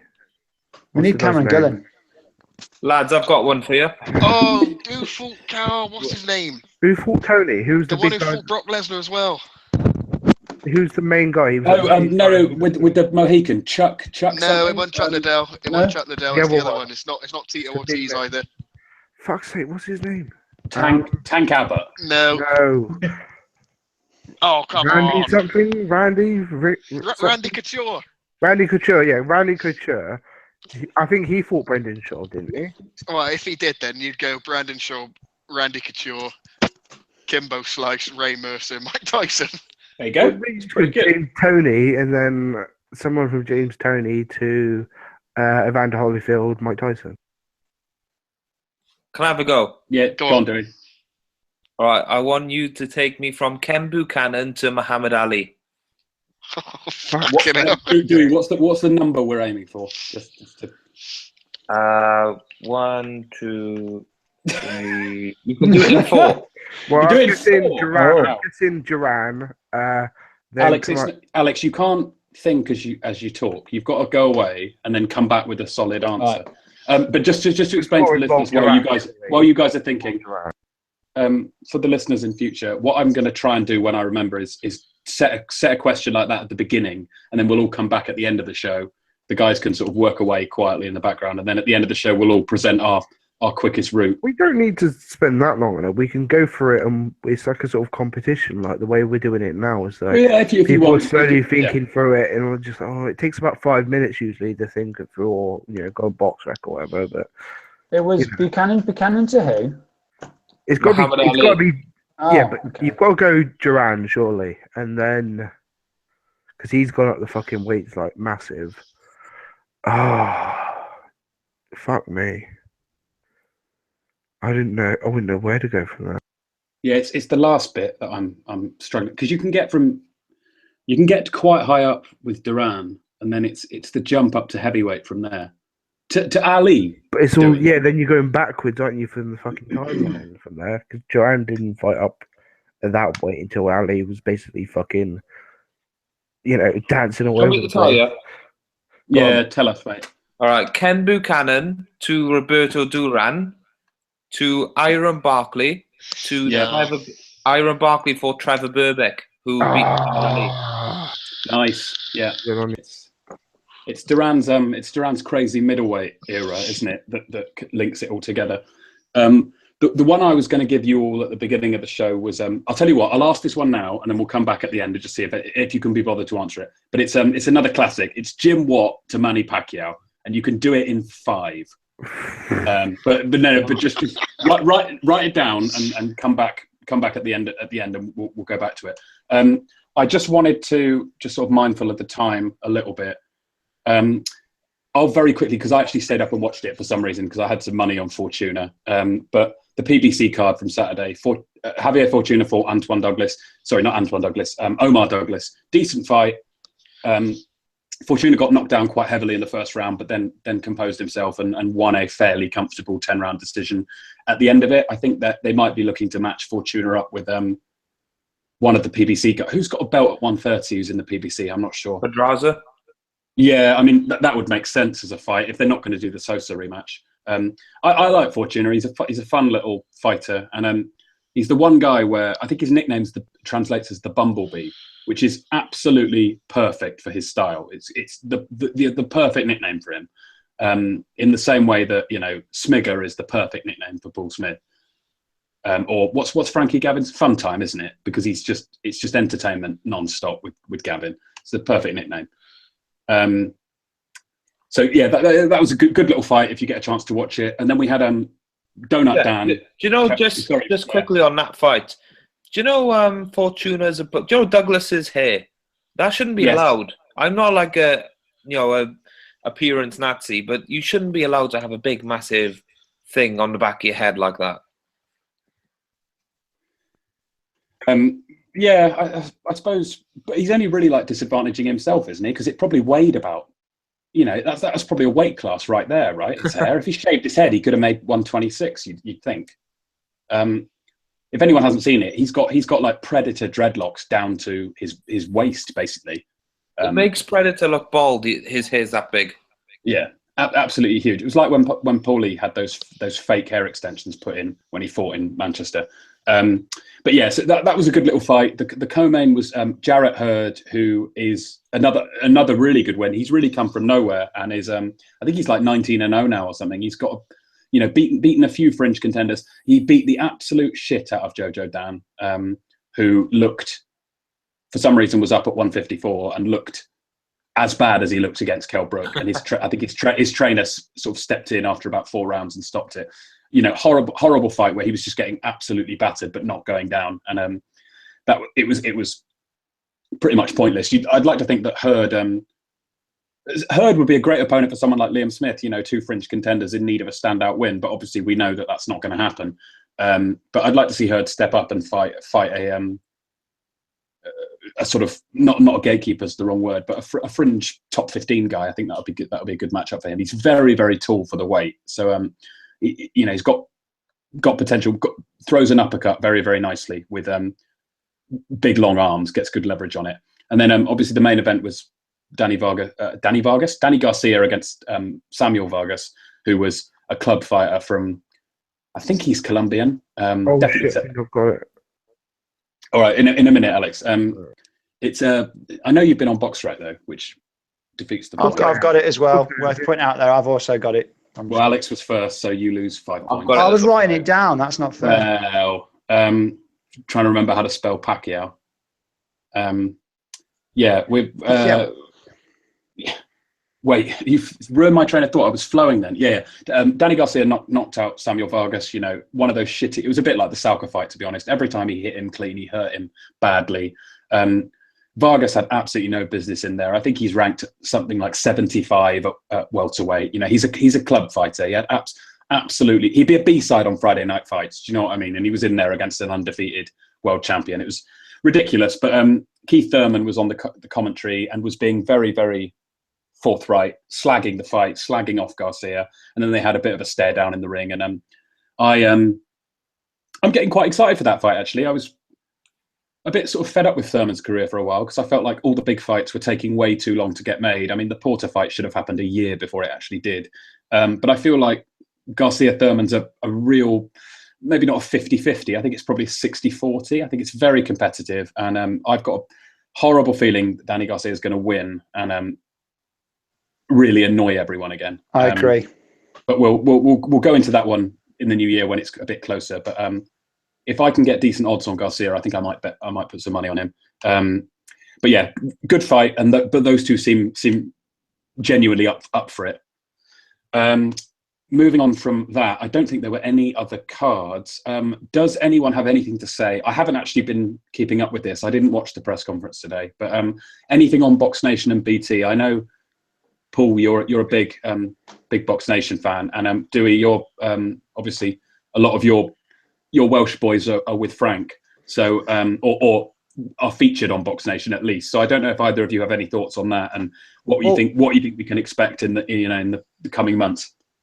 I've always been a big fan of the concept of what BoxNation could be, but I always felt that Frank Warren was not the person to deliver it, because he misused his own channel by putting on such poor quality domestic cards, and frankly just not enough content Saturday to Sunday. There was just not, Sunday to Saturday, should I say. There just wasn't enough on there to justify the money they were paying. What kept people subscribing was the brilliant international content.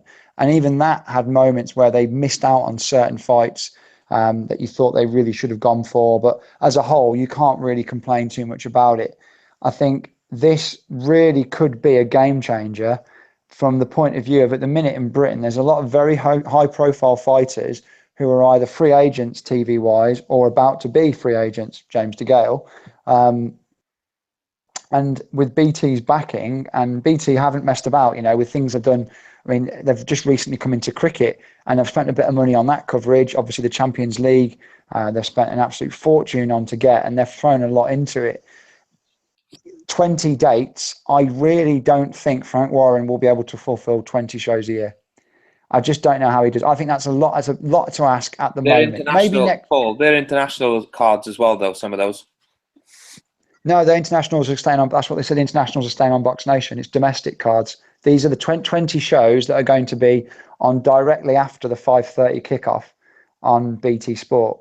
So there's a bit of confusion in the press. I watched another part of the presser today with some guy from BT who presented it with Frank and his son, and there did seem to be a bit of confusion over to, if you have BT Sport, why would you keep subscribing to BoxNation? And I think the argument would be that you'd have the international content on there. But I mean, that's not necessarily a big problem. I think Frank hasn't got the best stable in the world, but that's never been Frank Warren's problem. He's always been able to pull world title fights out of his arse, get guys shots that you're not quite sure how he's managed to do it. He still has that ability, but what he's got to do is take this now. This is like the ultimate lifeline. He's been treading water or been below water for years, and Bill Ives has kept him propped up. He's kept the lights on at BoxNation, and he's kept Steve Bunce in Pucker Pies. And now they have an awesome opportunity here. BT will give them as much plug and as much advertising as possible. There is now no longer an excuse for Frank's shows to be in front of 2,000 people or in front of 800 people at the Echo Arena. Well, there is there is though, because the excuse is that they don't need the revenue from ticket sales. They've got the revenue from a big broadcaster. But it will be big. But I don't filling the Echo Arena, is it? No, but he should be. Well, I think he would, because the money from BT will be good, but it won't be enough to get around that. This isn't a HBO or a Showtime deal. But what he needs to do now is Warren has to go after, for me, these guys: David Hay, Lee Selby, Amir Khan, James DeGale, Carl Frampton. Okay, those are either a mixture of incredibly well-known guys and incredibly talented guys who would all be available either immediately or very soon in the future. And there's a lot of very good fights he could make. Add to that the fact that he's already got Billy Joe Saunders. Add to that Chris Eubank's still up in the air, even though Warren said he wouldn't deal with him. Again, good fighter and name recognition. And it could be really, really interesting. There'll be a lot of matchroom guys who fight earlier on the bill or lower down the cards, who aren't earning the big money, who have pretty much been sidestepped because everything's been aimed towards Joshua's way, who will seriously be looking at this and go, okay, there's an opportunity here. And then for Frank's sort of mid to low level guys, prospects, etc., the idea that they're not just going to be stuck on at the York Hall, or if you're, someone like Liam Williams, I know Dewey will probably wax lyrical about him, but he's a really good fighter. No one knows who Liam Williams is. No one. Not just casual fans. There's a lot of boxing fans who don't really watch Liam Williams. He's potentially a world champion. He will now get a platform that will push him. But what Warren's got to do is stop thinking like he's at BoxNation now. He's got to spend the money. He's got to do a much better effort of promoting his own promotional company. BT can do something. Sky do a lot for Matchroom, but Matchroom's success is in part down to what they're doing as well. But I think it's really interesting. I'm pleased that they've got it, because I didn't know how much longer BoxNation in its current form could keep going, because it doesn't turn a profit. You know, obviously it's been propped up by its big sponsor, Raynham Steel.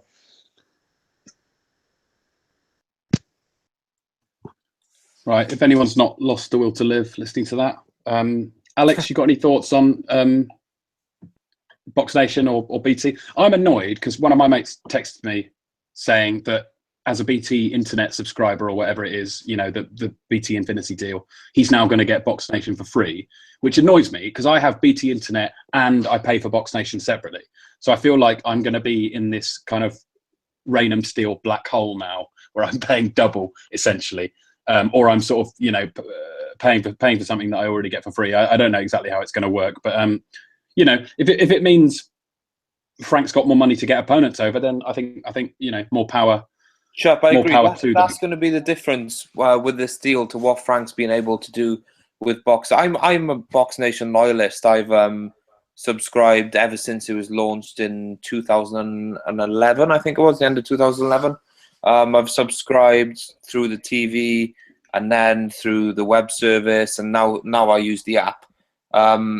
It's not perfect, but they've done a hell of a lot more for the sport than other broadcasters, in my opinion.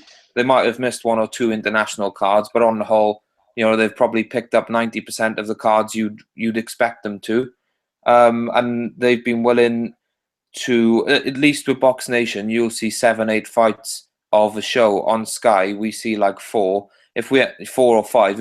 If we see more, then it's someone like Cali 5 blasting out an absolute bum.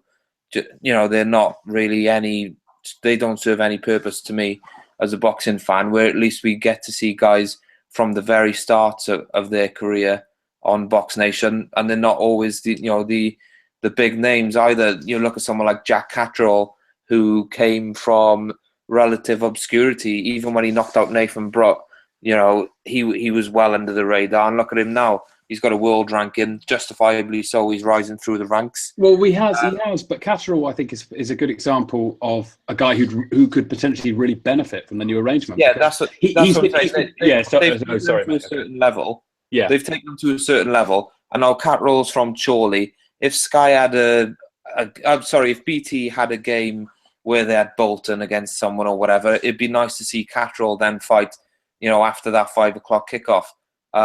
Same, you know, if BT had a Cardiff Blues rugby game, it'd be nice to see Liam Williams, you know, fight on that date afterwards. So that let's hope they match up their guys in accordance to the rest of the schedule. Even though I think they do well anyway, if they showed any Premier League football game and they had boxing on straight after, football fans are the most likely out of any sports fans to cross over into boxing.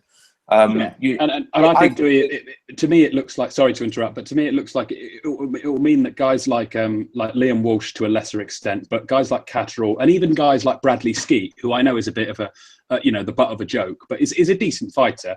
It means they won't get stuck kind of treading water at Euro level fight, and then bringing over these sort of unknown South Americans on a week's notice, and then spend 18 months sort of doing that until they get a mandatory. And they might actually be able to, you know, put up the money to get a sort of a former champion or someone like that, you know, because there are so many fights that Catterall could be having that would be great learning fights for him. But instead he fights these, he keeps fighting these guys from Argentina, doesn't he, who come over, you know, looking to survive, usually end up in a really scrappy, dirty fight, and you get the impression that Catterall learns nothing from it. And he's a guy who's got really good potential, and you'd like to see him. I mean, Liam Williams is slightly sort of further on in his career, isn't he? And he's I think he'd be okay either way, to be honest. It'll make a difference as well, though.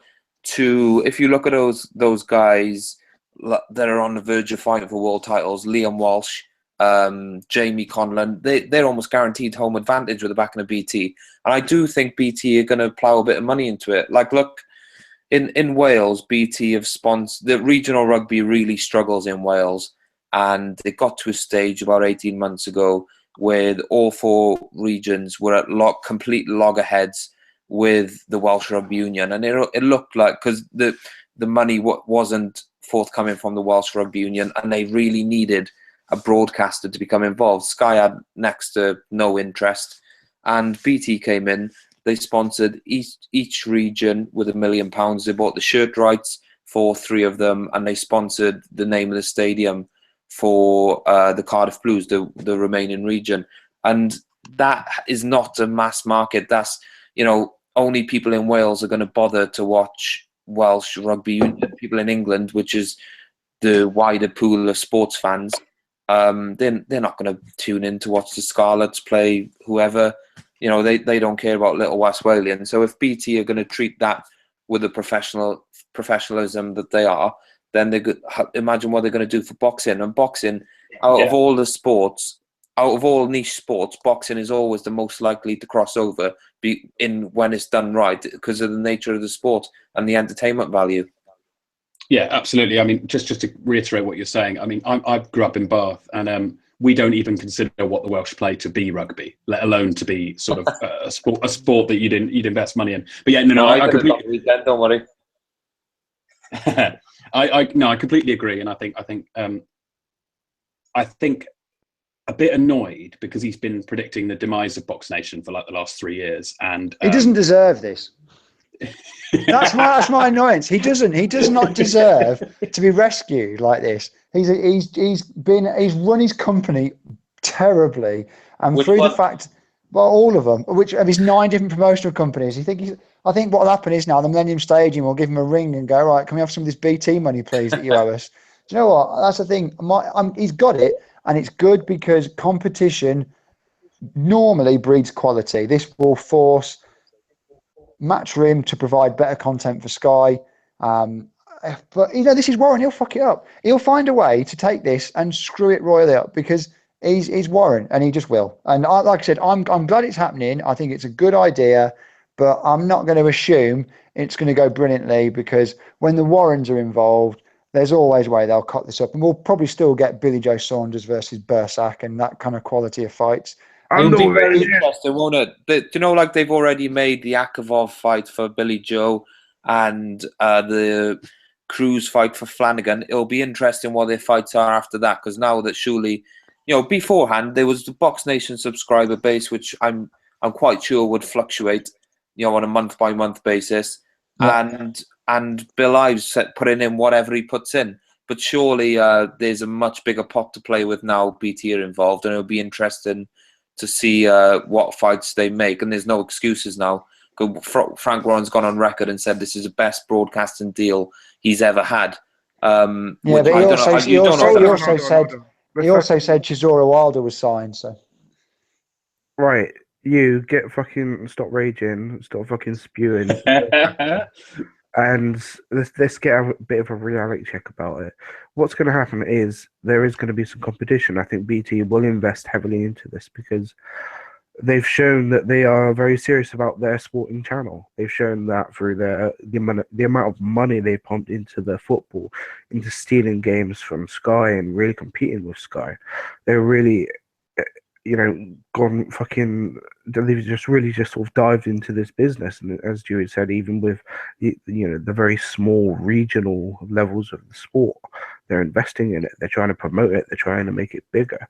And with something like boxing, it's just going to hopefully improve it. But it is also boxing, and boxing has always let us down. No matter the amount of money that's pumped into it, the amount of attention it gets. Look at Al Heyman's pursuits, for an example. The amount of money he had at his disposal, and he still put on some of the most atrocious, shitty fights that caused some fighters become so self-righteous and self-indulgent, and have this belief that they could fight bin men for $1.5 million every single fucking fight. And there is a boxing will fuck it up, not Frank Warren. Boxing will always fuck this up. The greed of these fucking cunts will always fuck it up. And yeah, the short-term thinking, isn't it? It's always thinking about the next 18 months rather than the next sort of 5-10 years. I think you make a good point, Alex. We could criticize Warren all night for sort of the mistakes he's made running BoxNation, but there's levels to business mistakes, and he hasn't spaffed $600 million up the wall in 2 years, has he? So I think we can put it into perspective a little He'll bit. spend his money a lot better than Mr. Heyman did. I've heard a rumor that MGM have 12 dates with the BT deal as well, and they're obviously signing every man and his dog in boxing at the moment. So it'll be interesting to see how that plays out. Obviously, they're big dogs: Liam Smith, Billy Joe, Jamie Conlon. But to fill 12 dates, they'll need a couple more boxes as well. Is that because they threatened to cut off everyone's internet if they didn't get 12 dates? Ooh. Stalker Evans, anyone? There's going to be a lot of cards that are going to be bad. If they promise 20 cards with the stable of Frank Warren that he's got, and the very limited Fury fucking stable that fight like once a year at this rate, and the MGM lot that are just a complete mess, and I don't want to even think about the incidents that they cause. If they have any sort of a repeat of what happened in Ireland and the shooting at the weigh-in, on BT, live on a BT show, that's the end of it. That's the deal fucking terminated, guaranteed. So I don't think that them being involved with the BT deal is going to necessarily bring positive actions for boxing. But, a lot of fighters seem to sign with them. And as you said, there's 20 dates that need to be filled with fighters. And we're not going to be seeing Billy Joe Saunders fight every fucking month, or Bradley Skeet fighting Binman every month. And if they do, that's what's going to happen. They're going to have to fight Binman because they're just not going to be able to afford bringing over the big fighters all the time. And it's just going to turn to shit, unfortunately. So what we have to hope for, if they're ever going to compete with Sky, is that they put on the big shows rather than, we want quality over quantity. I'm not impressed by this boast of 20 shows a year. What's that? Once every how many weeks is that? 20 shows once every. Once every. It's about the same as Sky. Similar to Sky, Alex. To be fair. Yeah, it is. Yeah. But again, if it's shit, what difference does it make? No one's going to tune in. People are going to be turned off. Are you saying, Alex, that you wouldn't tune into BT to watch Bradley Skeet at the Harrow Leisure Centre?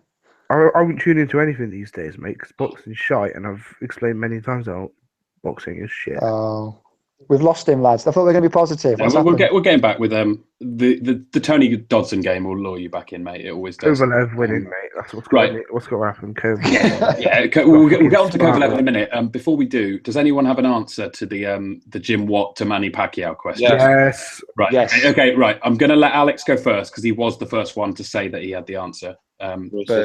Right, Alex, give me yours. I already forgot it. It's Alexis for Jim Watt to Alexis Arguello. 1. 2, I believe Ray Mancini. 2. Hector Camacho. 3. Oscar. 4. Pacquiao. Nice. 5. That's the way I went. Did anyone go a different way? Yeah, I went the same. I went just as many moves, but I went Jim Watt to Howard Davis Jr. and then Camacho. Oh, a bit more obscure. I think Dewey's going to take it on the obscure hipster angle there. But yeah, no, good one. It's nice to know how close Pacquiao and Jim are in the annals of the right, now, guys, very, very quickly, before we do the Kovalev Award stuff, we've had loads of questions. We won't do them all. I'll save some for next week's show. But I want very, very quick answers from each of you. Pick a Smith brother. No, just pick one for the sake of the question. Liam. All right. I'll pick my favourite, Liam. Liam, right. Which trainer would you, if you're Liam, which trainer would you move to in terms of improving yourself and moving your career forward? Who do you think would be best for Liam? Buddy McGirt. Nice. He did wonders for Matt Macklin, didn't he? Yeah. Okay, right. Liam Smith to Buddy McGirt, first one. Alex, have we all overrated King Kong Ortiz, or did he just have an off night? Off night. Not even an off night. A bad opponent who came to spoil and ruin. Events conspired against him. Yeah, no, I agree with that. Press pass. Paul, you there? Yes. Yeah. Right. Very quick on this one. In recent robberies, where do you rank Solis and McDonald? Is it the worst robbery for a Brit this year? Yes, worse than Burns Relic. So it's the worst for a Brit, I think, this year. It's not worse than terrible. It's not Gavin one of the against, worst of it. worse than Gavin against Skeet. Let's just not, shall we? We all know he won that fight, and that win looks better every day. And in the triangle theory, Gavin beat Skeet, beat Eggington. Therefore, Gavin really beat Eggington. Didn't even need to fight him. Yeah, I'll tell you what. When Eddie ditches Gavin, which he will soon, maybe you'll get the Skeet rematch on BT. But yeah, that's another big At the Harrow Leisure Centre. Right, Dewey. Next one for you. Okay, sorry. Where are we? That was about BoxNation. We've already covered that.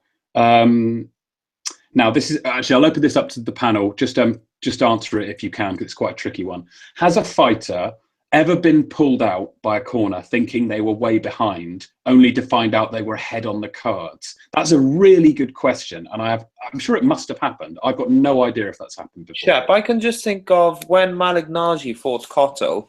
He obviously had a broken jaw, and he wasn't winning the fight, but he was only just losing it because Cotto was dead at 140, and his corner seemed to be on the edge of pulling him out because of the injury quite a few times, and they never really give him a massive push in the corner to say you're a round behind and there's 2 rounds left. And he only lost it by a couple of rounds, didn't he? Yeah, that's the closest I can think of. I'm trying to think. I mean, I can think of plenty of other ones where they thought they were a mile ahead, and then no, I can't think of any for that. But we'll keep it in the back of your minds if you can think of one. Right, Paul. Very, very quick answer. Why does Stephen Smith deserve a rematch, but Solis doesn't? He doesn't, and Solis does. You're calling Eddie a liar? Unfortunately, despite saying the other day that I'm going to start believing him again, he's obviously has a vested interest in one rematch in the same way that he wouldn't give Relic a rematch because his interest is only in one half of the fight. So unfortunately, no, he won't get. Solis will not get a rematch with McDonald. But Smith may well get a rematch with Solis, but I hope he doesn't. With Sosa, yeah. Maybe Sosa, Solis. Sorry, mate. Yeah, maybe Solis gets a shot at the vacant belt if McDonald moves up. You never know. But I think McDonald Quigg is what they'll go for. I think. Yeah, I agree with that. Wouldn't they? Well, yeah, but I don't think. But Quigg seemed to just want to follow Frampton, didn't he? It wasn't like he couldn't make 122 anymore. Like, actually, do you know what? Honestly, it wouldn't surprise me if Gallagher was barefaced enough that he dragged McDonald up to 126. That honestly wouldn't surprise me if he insisted on like some stupid catch weight, or if he asked for McDonald on December the 10th for Quigg. Neither of those things would surprise me. Alex, last question, and it leads us perfectly into the final discussion of the show. Who winning would be better for the sport, Kovalev or Ward? Kovalev. Absolutely Kovalev. Do you say that as a white man consumed by rage, or do you say that as a genuine boxer? I think that you just look at what Ward's done and how the Rock Nation, how poorly they've integrated themselves into the sport, and how they've just again made this sort of they've employed fighters that have this high sense of self-entitlement. This they've got Cotto, they've got Ward, they've got even Rigo, and they think they are worth more than they are. Maybe Cotto. They can't make fights for any of them, can they? And they can't make fights for any of them because they can't work. They're not going to work with Heyman. They can't work with Heyman. Yeah. And again, the money demands are going to be too much for Ward. I think that he is just. They literally can't. They can't make Cotto or Ward fights unless they're on pay-per-view now because the guarantees are just insane. I think you're right on that. Should we just go straight into? Does anyone want to talk about anything off the undercard? I think Curtis Stevens is on it. No, don't give a damn. No, I think there is genuinely one. Okay, you guys, Dewey, you jump straight into it. What's your prediction, and how much are you looking forward to it? I'm really looking forward to it. Even if it turns out it might be a dud, I don't care. I'm really looking forward to it. Are you going to stay up? I'll probably get up in the night, and I never handle my ale great, so I'll have to stick the alarm on. There's no chance I'll stay up after a drink. Anyway, what even is the undercard? Sorry, okay, right. The undercard is that was it. It's do you know that Gvozdyk guy who fought the Ukrainian prospect got knocked down by Tommy Carpenter. Yeah, he's fighting Chilemba, which actually is quite an interesting fight. Worth a bet on Chilemba there. Yeah, maybe. And then you've got that. Darlis Perez is fighting Maurice Hooker. That's the world level Darlis Perez, according to Eddie Hearn. And then Curtis Stevens against James De La Rosa, which will be a nice knockout for Stevens. So it's an okay undercard, I suppose, considering it's a cheap undercard. Yeah, exactly. For the budget, it's a better fucking undercard than that Pacquiao Vargas one was the other week. Jesus Christ. They're not going to cover the costs of what Ward's making and what Kovalev's making with this pay-per-view. No, do we know the purses? Do we know the purses at all? I don't know. I know. Isn't it like five? Kovalev is being paid with 1,500 steaks. Yeah, and a bear skin. I know. I didn't Kovalev get something like $2 million. Toy. Paul. He's I don't know. I don't like Kovalev. That thing. I like Kovalev's way fights, but I'm not a big fan of Sergey. I don't really like.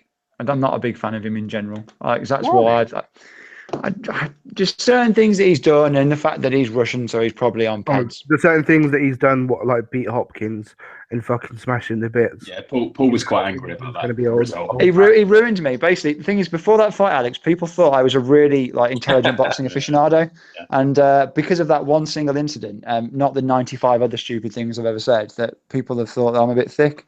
So. But now, the thing is, when Dewey, it's quite interesting the way that Dewey worded his answer. I'm really looking forward to this fight in a similar way that I was looking forward to Mayweather Pacquiao. I'm not bothered if the fight's boring. I just really want to see it. Yes, it'd be nice if the fight was exciting, because I think that boxing needs, and we've talked about this loads of times in the WhatsApp chat, we've not had a really good mega fight pay-per-view in a long time. It's from an American standpoint. So I said Pacquiao Marquez was, for me, a real standout fight, number 4. It would be great if we got, a war. But I think the reason why it's potentially so interesting, it's not, but I think that Kovalev is a much better boxer than certainly I've given him credit for in the past, and then some people give him credit for now. I think that it will be a boxing match. I think it will be very technical, but I think I would have said Ward wins comfortably a couple of years ago. But because of, like you've said, about the faff with Rock Nation, the poor matchmaking, the Paul Smith opponents of this world, he is not in his peak right now. I think he's past his peak, whereas I just past it, whereas I think Kovalev is in his. So as much as I'm leaning towards Ward on points, you could make equally or even more so a stronger case for Kovalev to beat him on points. Everyone's saying Kovalev's got to knock him out. I don't think he does. I think Kovalev has a chance to box him. Yeah, if it goes to points, they're in Vegas. Vegas judges traditionally favor aggressive fighters. I just feel like Ward's going to start in his shell. He's not going to want to engage Kovalev at all in the first 4 rounds. He's going to move a lot. I think he'll probably concede 3 of those first 4 rounds. Not voluntarily. I just think just his style, and Kovalev will press plenty of feints on the front foot, and he'll at least be letting his hands go. He probably won't be committing at that stage, but his body language will look like he's the aggressor. I think it might be close on the cards, but I think body language will play a big part in this fight. I believe that I'm quite confident that Ward has either got to be very far away from Kovalev or very close. And in that mid-range is where it's going to be difficult for him. And I think Kovalev's really underrated. His timing really underrates people. He doesn't really feint with his hands, but he's always feinting with his feet. He's not quite bouncing like your Hatton style, but he's always just looking to go in. And I think that positive body language will really sway the judges. And since we've seen Andre Ward come back, he's so one-handed. I don't think you can beat Kovalev being that one-handed. I suspect that he might start in his shell and never really be allowed out of it, and he'll be very close. And Kovalev's extra aggression will see him win on points. Sorry. I think he will try and get on the inside early. I think that's where he is stronger than Kovalev. I think that he is a much stronger, just wrestler. Like he's got that sort of wrestler's build where he can get in and really sort of work on the inside. But I think as soon as he gets clipped, he doesn't even have to get a full hit from a really big Kovalev shot. I think that's when he's going to go into a shell and then fight from range. And there's this Kovalev power as well. I honestly don't think I've seen it up close, and it is nuclear power. He only has to box well for one combination to turn the tide of a fight drastically, Ward is going to have to box well for near enough every single minute of every round to shut Kovalev down. That's a massive brilliant ask. way of getting in that feints with the jab. He sort of feints with the jab, he leads with the right hand, then jabs, then does the right hand again. It's like a 3-punch combination. And the way he does it, I think that Ward is obviously going to slip a load of them, but I think that even just taking it on the shoulders, taking it on the arms, taking it just on his hands and his gloves and his side of his head, it's just really going to accumulate. And I think that he's not going to want to engage that. I don't want to bring it up. Sorry, go on, Dewey. I don't want to bring it up because it was horrific. But when Nathan fought Kovalev, he said even when he was hitting his arms and his shoulders and behind, really compact, or obviously not compact enough, but Nathan was really trying to squeeze up and leave no gaps. Even when Kovalev hit his arms and his shoulders, he said it hurt him, and he's never been hit like that. And when was the last time Ward was properly hit? I think the Ward who fought Froch and destroyed Chad Dawson, I think if that Ward was fighting Kovalev, I would very slightly favour Ward. But he's not been in a real fight for so long. The Barrera win was decent. That's a back end of a top 15 contender who he's beaten. I think I had him winning like 11 of those 12 rounds. But why would you fight Paul Smith and Alexander Brand if you were still at the peak of your powers? You'd be going for the big dogs, straight away. I'm just not convinced that Ward. I think Ward knows that he's not what he was. That's why he's chosen his opponents carefully, and now he's going balls deep. Yeah, and including the purse for this fight, which is apparently $5 million. He'll have since his comeback, since he left Goosen and sort of came back from the wilderness, he'll have made about $10 million to fight Paul Smith, Brand, Barrera, and Kovalev. So, I mean, that's a nice little retirement fund. If his mind is maybe thinking, I'm not as good as I once was. I don't think there's any dispute that Ward. This isn't the 2012 on Andre Ward anymore. He's definitely gone over his peak. But whether that's still enough, I think, is obviously the question. I think you made a good point, Dewey. To me, it comes down to Kovalev, like you say, has got huge power in both hands and the ability to throw hurtful punches from pretty much any position. Like, he's not like who was the guy we saw? What's his face? Jesse Vargas against Pacquiao, where Vargas had to get into that position and load up the right hand and throw it from his waist to have any chance of sort of making a dent in Pacquiao. Kovalev's like the opposite of that. He can throw a right hand while switching stances and stepping backwards, and it still has huge power. And he's amazing at shifting his weight between his legs and throwing these kind of short. I noticed it against Cleverly as well. But especially I noticed it against Hopkins, and it was the punch he knocked Hopkins down with. Was he'd gone backwards then? He'd be going backwards, but he was shifting. He was shifting from orthodox to southpaw, and he threw this little, and it looked like a sort of nothing, sort of keep away punch, and it knocked Hopkins, right back on his arse and sort of rolling into the ropes. And he did it with Cleverly as well, and obviously, he was teeing off on Cleverly after the third round, really. But even for the first couple of rounds. It's funny you say that, because I remember getting in. I got in on that night. I think after it was literally a round before the first knockdown happened, and I thought Cleverly had a really good chance. And I saw his shoulders and his arms and how red they were, and I thought, okay, either he's got eczema, or he's had like an allergic reaction to something, or he's been absolutely battered to the shoulders and the arms. And it looked a little.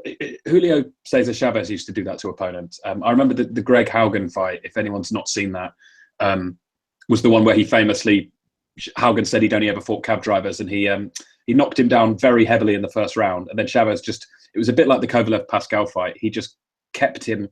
He hurt him every round, but not quite enough to knock him out. And I think the fight went 8 or 9 rounds in the end. But by the end of that, Haugen's arms and shoulders were like Gaza on the sunbed in 1990. Do you know what I mean? He looked like absolutely fried on his arms, and Cleverly looked the same.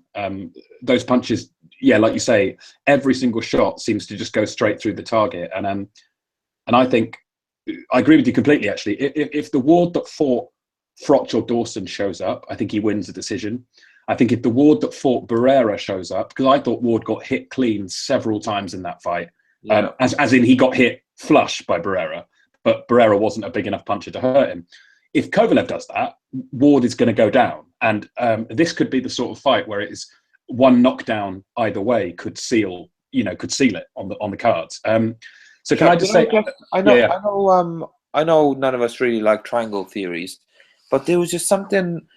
When Ward beat Paul Smith, and let's get it right, it was a heavy Paul Smith who, it wasn't a peak, it wasn't the best. I know everyone likes to give him stick, but it wasn't the best Paul Smith we've seen because he obviously messed up his weight. Yeah, even by his standards, it was a bad Paul Smith. Yeah. Yeah, but when Ward beat him, it was no more convincing than De Gale did it after 8 fights, and George Groves did it in 2 rounds in more convincing fashion. And I appreciate we have horses for courses. Groves is a bigger puncher than Ward, and obviously nowhere near as skillful. But there was just something in that really didn't convince me that we're still looking at a top of the top guy. I think he's still obviously very good. He's world class. But can you imagine the 2012 Andre Ward getting up on the top rope to celebrate knocking out Paul Smith? Yeah, it was. I can't imagine that. He was way too happy to have beaten Paul Smith up and got Gallagher to throw the towel in. And again, we all know Watt and Halling were completely accurate. If Paul Smith hadn't have got cut, then who knows what might have happened, because he was very unlucky in that fight. Ward's never had it in him though. Ward's never had it in him just to go in there and just blast someone away. It's never ever been his style. He probably could have got rid of Paul Smith. Dawson, mate. Oh mate, he was pretty clinical against Dawson. Still took him 10 rounds though, didn't it? Yeah, but he was fighting a top guy, Paul. He wasn't fighting Paul Smith that night, was he? Yeah. He was fighting the lineal champ of He's not 175. got the heavy hands either. It's not as if He brought Dawson down though, didn't he? He didn't go up to fight Dawson. He did. But Dawson was a pound for pound fighter then, and Adonis de God iced him. I think that I wouldn't write too much into the way that Ward goes about his fights, because, like I said, it's different. If Ward fought Nathan Cleverly, Ward would beat Cleverly on points. When I talk about triangle theories, I think that's what I sort of mean. He would beat Cleverly on points and he'd win 10 rounds out of 12. The difference being Kovalev absolutely smoked Cleverly because he's seen the importance in 2 things. 1, it's a very effective way to fight, and 2, it gets you very popular. Andre Ward, like a lot of fighters that fight with his style, doesn't seem to have ever cared about whether a single person's enjoyed watching him fight. He's of no interest to him whatsoever, in the same ilk that it is for Rigondo and various others. He just does not care. So I disagree with that though, Pass, because when he fought Frotch, he went at Frotch round. He was on the front foot and he was laying into Frotch. I think that he's nowhere near as nasty as he used to be when he used to fight. When he fought Edwin Rodriguez, obviously full of fouls. And when he fought Kessler, he was very nasty in that fight. If he can be spiteful in his attacks, he will. But since he's been back, he's not had that attitude at all. Yeah, there's not been any that fucking headbutt against Kessler. Honestly, that's one of the worst I've ever seen. Which one? Did you remember the one? I think it was in the 4th round where he ducked down to Kessler's waist and then he just jumped into his. It was horrendous. I've seen guys get disqualified for worse. Sorry, for sort of milder fouls than that. It was absolutely. And Kessler genuinely afterwards, he wasn't even angry. He was just absolutely stunned that the guy could have got away with it. It was just, what did they call him afterwards? Son of Goat, I think they were calling him, because he was just fucking charging around the ring with his head down. I know Sorry, Paul, go on. I know he's not. He's obviously not a power puncher, but there was just there's a massive difference in attitude. If you watch that Kessler fight, the Frotch fight, Dawson and Rodriguez, he just doesn't seem that nasty to me anymore. So guys, just to get final predictions, I'm going to be a dick and say that obviously I think this is one of those fights where we can genuinely say that no result would really. Is there any result that would surprise you beyond obviously a 1st round KO either way? Qualification. If Ward stopped Kovalev, I'd be. I don't think Kovalev's indestructible. We've only seen one guy say that, and that was Charles. But would it surprise you, because Ward is so much better than anyone Kovalev's ever fought before, though? That's the. I think It would surprise me, big style. I It think. depends I think the Kovalev's manner. durable. I think Kovalev's a durable guy, despite that Golovkin story. I think he's a durable guy at the weight. Story that it did happen. It's been confirmed. Yeah, exactly. So I don't. I think that would be a massive surprise. Even if to the point where the reason why it'd be a surprise is because for Ward to stop Kovalev, he'd have to break him down over rounds. He wouldn't do it with a single punch. And I just don't know. I can't see Kovalev losing enough rounds to get systematically taken apart and get stopped. So yeah, I think the two out. Well, I think there is still three outcomes. Like I said, it's not a case of Ward points, Kovalev KO. I think Kovalev has more routes to victory than Ward. But I mean, as you're just saying, final prediction, and mine is I think Ward wins on points. I think he wins by a few rounds as well. Yeah, I think it's a Ward's points win, but I think it will be very close. You know, like I said earlier, I think if there's a knockdown in the fight either way, I think that could be decisive. I could see a sort of 7-5 Ward, very, very close fight. And I can also see a load of absolute twats on Sunday saying things like, yeah, Ward boxed his head off. I had it 11-1 Ward. If you did, Spencer Fearon is going to have a field day with this fight, saying things like, if you gave more than 2 rounds to Kovalev, then you don't know boxing. Alex, you'll like this, by the way. I dug up one from Fearon saying, if you're picking Sosa to beat Smith, then you don't know boxing.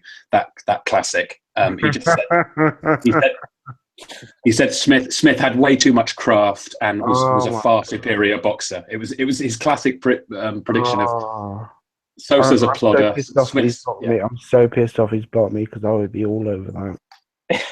He follows me, so I've never kind of gone at him particularly hard, but I might have to make an exception if he's a complete twat after this fight. Or even if Kovalev wins by points, he'll say Ward won it. He'll say, well, boxers fucking brawlers, their scores are atrocious, blah blah blah blah. It'll be one of those ones where people will endlessly say, "Oh, if you can't appreciate what Ward was doing, then you don't know boxing." And it's that excuse of, you know, it's like when people say styles make fights without elaborating. It's just this nonsense buzzword catchphrase that basically means you don't have to give any analysis. You can just say this cliche, and then you look like you're clever. And we all kills. Speed kills, or it's styles make fights. That really fucks me off. I see that so often. I hate all of them. It's just fuck off, mate. Look at the fight and look at what they're going to do and how they've the opponents. Look at similar opponents they fought, how they handled that. Look at the styles. The styles they've got, not styles make fights, but the styles how they blend with other styles. It's about how you perceive one opponent dealing with that style and how if they've dealt with that style before and what level that style's at. It's so much more complicated than like a fucking 3-word buzz like catchphrase. It's just so fucking. Do you know what though? Interestingly enough, in terms of the styles, I do think what Dewey said earlier is really key to the whole thing. I think Dewey, you mentioned Ward is incredibly good at controlling distance and judging distance, especially. Arguably, when Floyd was around he was the best bar Floyd at doing that.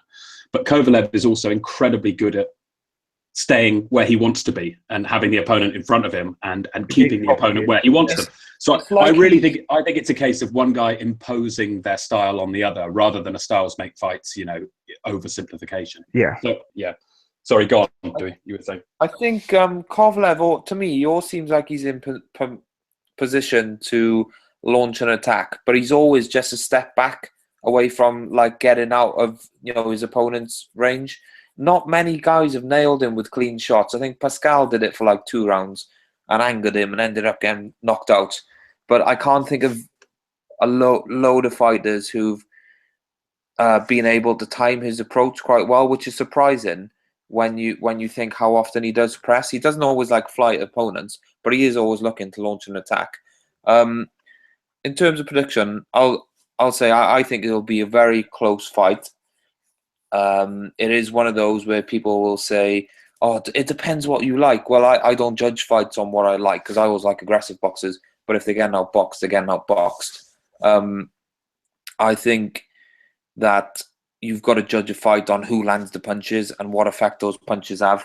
And I think Kovalev will land more effective punches in the fight and take a close decision. But it wouldn't, I promise I'm not trying to do a double prediction.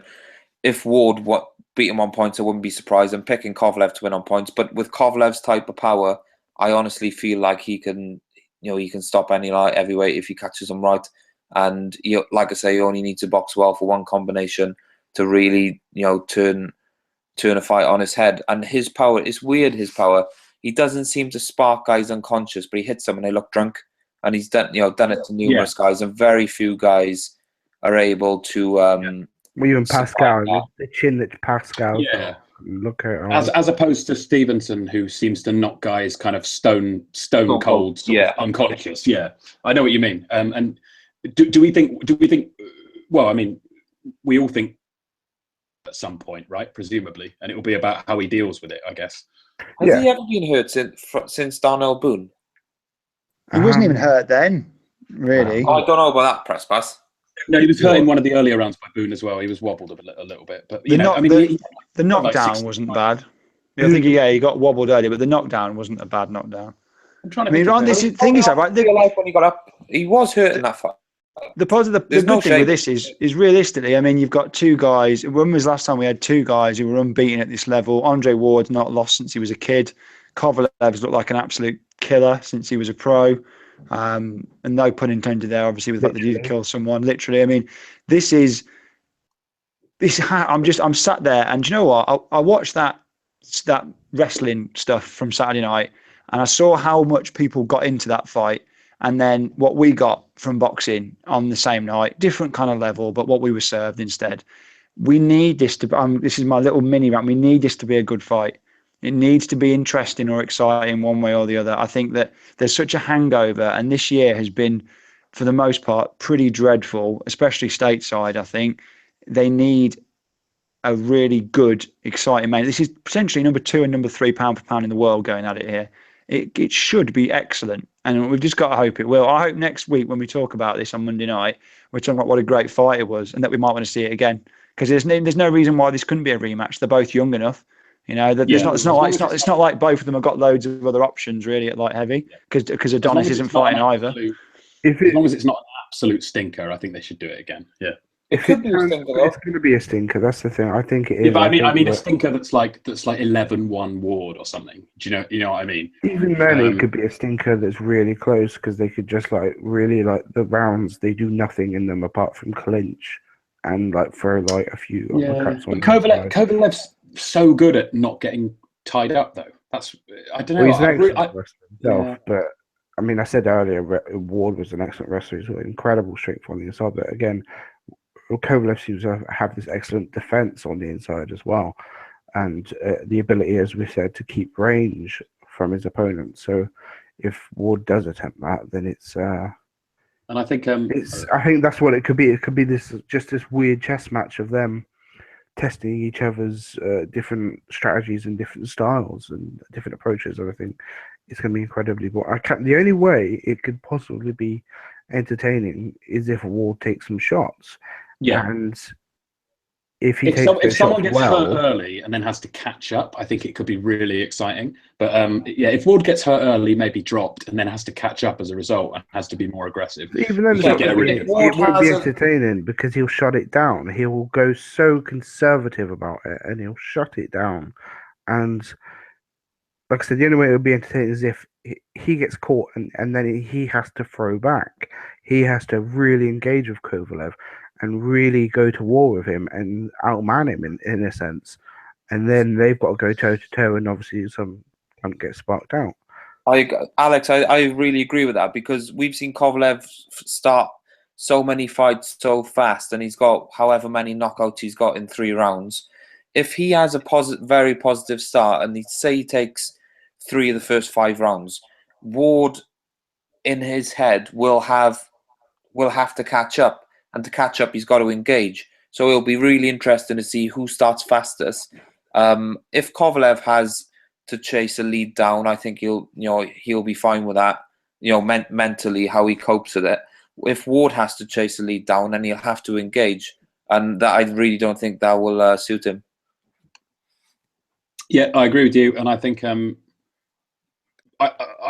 we've said this loads of times on the pod before, but I'm always a case of, if the fight is shit, I'm not gonna get annoyed about it or blame anyone, because just for the same reason that I don't like giving promoters credit when they accidentally put a really good fight together. I don't think, I think Rock Nation and Main Events should get credit for trying to put two of the best 3 pound for pound guys in together. And, we have to hope that we get, at the very least, a very intriguing fight.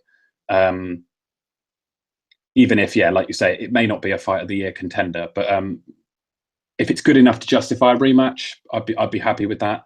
I just really hope we don't get a clinic from Ward and all the smug, smug like that West Sam guy and that Lukey boxing in San Francisco. Who genuinely claim that if you were picking Kovalev, it's because you don't understand the sport. Can't stand that shit. So hopefully you don't understand the art of boxing. Blah blah. Boxing is about not getting hit and all this shit. Again, it's the buzzwords, it's the catchphrases that people love. It's hit and not get hit, blah, blah, blah, blah. I saw someone say that to Malik Scott earlier, trying to defend his performance. I was just like, for fuck's sake. Yeah, but boxing is about not getting hit. No, I'm pretty sure it's about punching the other guy in the face, actually, mate. It just really does my nut in sometimes. People are so fucking stupid in this sport. To give my prediction, I think Kovalev knocks him out. And I'm saying that purely as a passionate fan. I'm not going to get too analytical about it, because the more I think about it, the more that I start to conjure up these images of Ward outboxing him and really shutting him down and upsetting him. What I'm envisioning is Kovalev comes out there and he fucking caves his fucking head in the 3 rounds and absolutely blasts him out and shows every cunt up, and I'll be laughing my tits off. That's what I want to happen, and that's what's going to happen. Boxing owes me that this year. Hits me this year, so fucking come on, Kovalev, come on. Yeah, we started off the year. One of the first big fights was Frampton Quigg, wasn't it? Which was just horrible to watch. Completely let us down, and hopefully this can make up for it. Yeah, I'm going Ward on a close decision. Paul, did you say Ward earlier? He's gone. Paul's gone, I think. Paul's gone. All right. Well, he's not. He's dead to us. Worth very little anyway. And Dewey, you say you're going Kovalev points? Yeah. Nice. I don't know. We've got a proper range of opinion. That's good. I don't know if he's deserving of a mention, but whoever wins this, are we interested in seeing him against Stevenson, or do we just accept he's going to do nothing with the rest of his career? Well, I think Ward, interestingly enough, was asked in the last few days about a Stevenson fight, and he said, Al Heyman's the guy you need to talk to about that, having a dig at him and basically saying Stevenson does what he's told. So Ward didn't sound too positive about making that fight, even if he won. So I just don't see Stevenson fighting anyone in the top 5. But we've seen PBC guys go, and fight on foreign shows lately since they've spunked all their money, which surely increases the possibility of Stevenson doing that as well. Yeah, maybe HBO would really put some funds behind it, especially if Ward won. Maybe they'd really stump up the cash to get Stevenson over. And that's one that I don't think is a difficult pick at all. I think Ward would absolutely shut Stevenson down and dominate that fight. But let's Adonis, it really doesn't deserve to be talked about. A fight of the two guys in the division who will actually fight each other. The top guys. It's sad, really, because as much as I discredit Stevenson, and I think both Ward and Kovalev would smash him to bits, I do think that he's got that left hand would ice the pair of them. Oh yeah. If he lands, he's you're not getting up. Both out. Yeah. But I don't think they'd let him. I think they'd get to him and fucking school him. I think people vastly overrate Stevenson because of that left hand. Yep, I agree. He's always got the leveler, but I think he knows that he needs a certain type of opponent in order to land the punch. And I think especially Ward. I think Kovalev against Stevenson, that could potentially be a fight of the year type fight where both guys get hurt. It's a proper war. Probably only lasts 3 or 4 rounds, but that could be an amazing fight. But yeah, let's focus on the positives and not the fights that we didn't get. But yeah, looking forward to it. And yeah, regardless of how it turns out, I say give credit to everyone involved for getting it together and actually making it. Now is probably the time when one of them gets injured in the next 48 hours and they cancel the whole thing. But hopefully that doesn't happen. Shut the fuck up. Yeah. Ward has been popped for PEDs. The fight. Yeah. Oh, by the way, that the thing Stiverne got popped for, apparently that's the same thing that Brandon Rios got done for before the Pacquiao fight, where they claimed it was part of an energy drink or whatever. But I'm sure we'll hear more about that in the coming days. Well, the fight's still going on anyway, so what's the point of the fucking testing? Yeah, they don't care, do they? Oh, you're on drugs, mate. We'll carry on then. Yeah, don't worry about it. Just give us 100 You'll give grand. you a slap on the wrist after you've had the fight and possibly kill this cunt, but you know. It was like the Lebedev-Jones fight, wasn't it? Like Lebedev literally almost lost an eye. They just didn't give a shit. But anyway, everyone, thank you very much for listening. Hope you've enjoyed it. We've sort of tried to tighten up the format a little bit and get it a bit more structured, and we'll hope to have the same panel back every week. Let us know if there are any other sort of features you think we could incorporate. We're coming for the Asylum's title, so join the journey. Get on board now on the ground floor. 6 degrees of Tony Dodson. Give us 6 degrees of Tony Dodson. suggestions. Get a haircut, nick abroad. Yeah, all of that. And hopefully this time next week, we'll be talking about a Cleverly Ward or Cleverly Kovalev super fight to unify some belts. Anyway, guys, thanks very much, and be back again next week.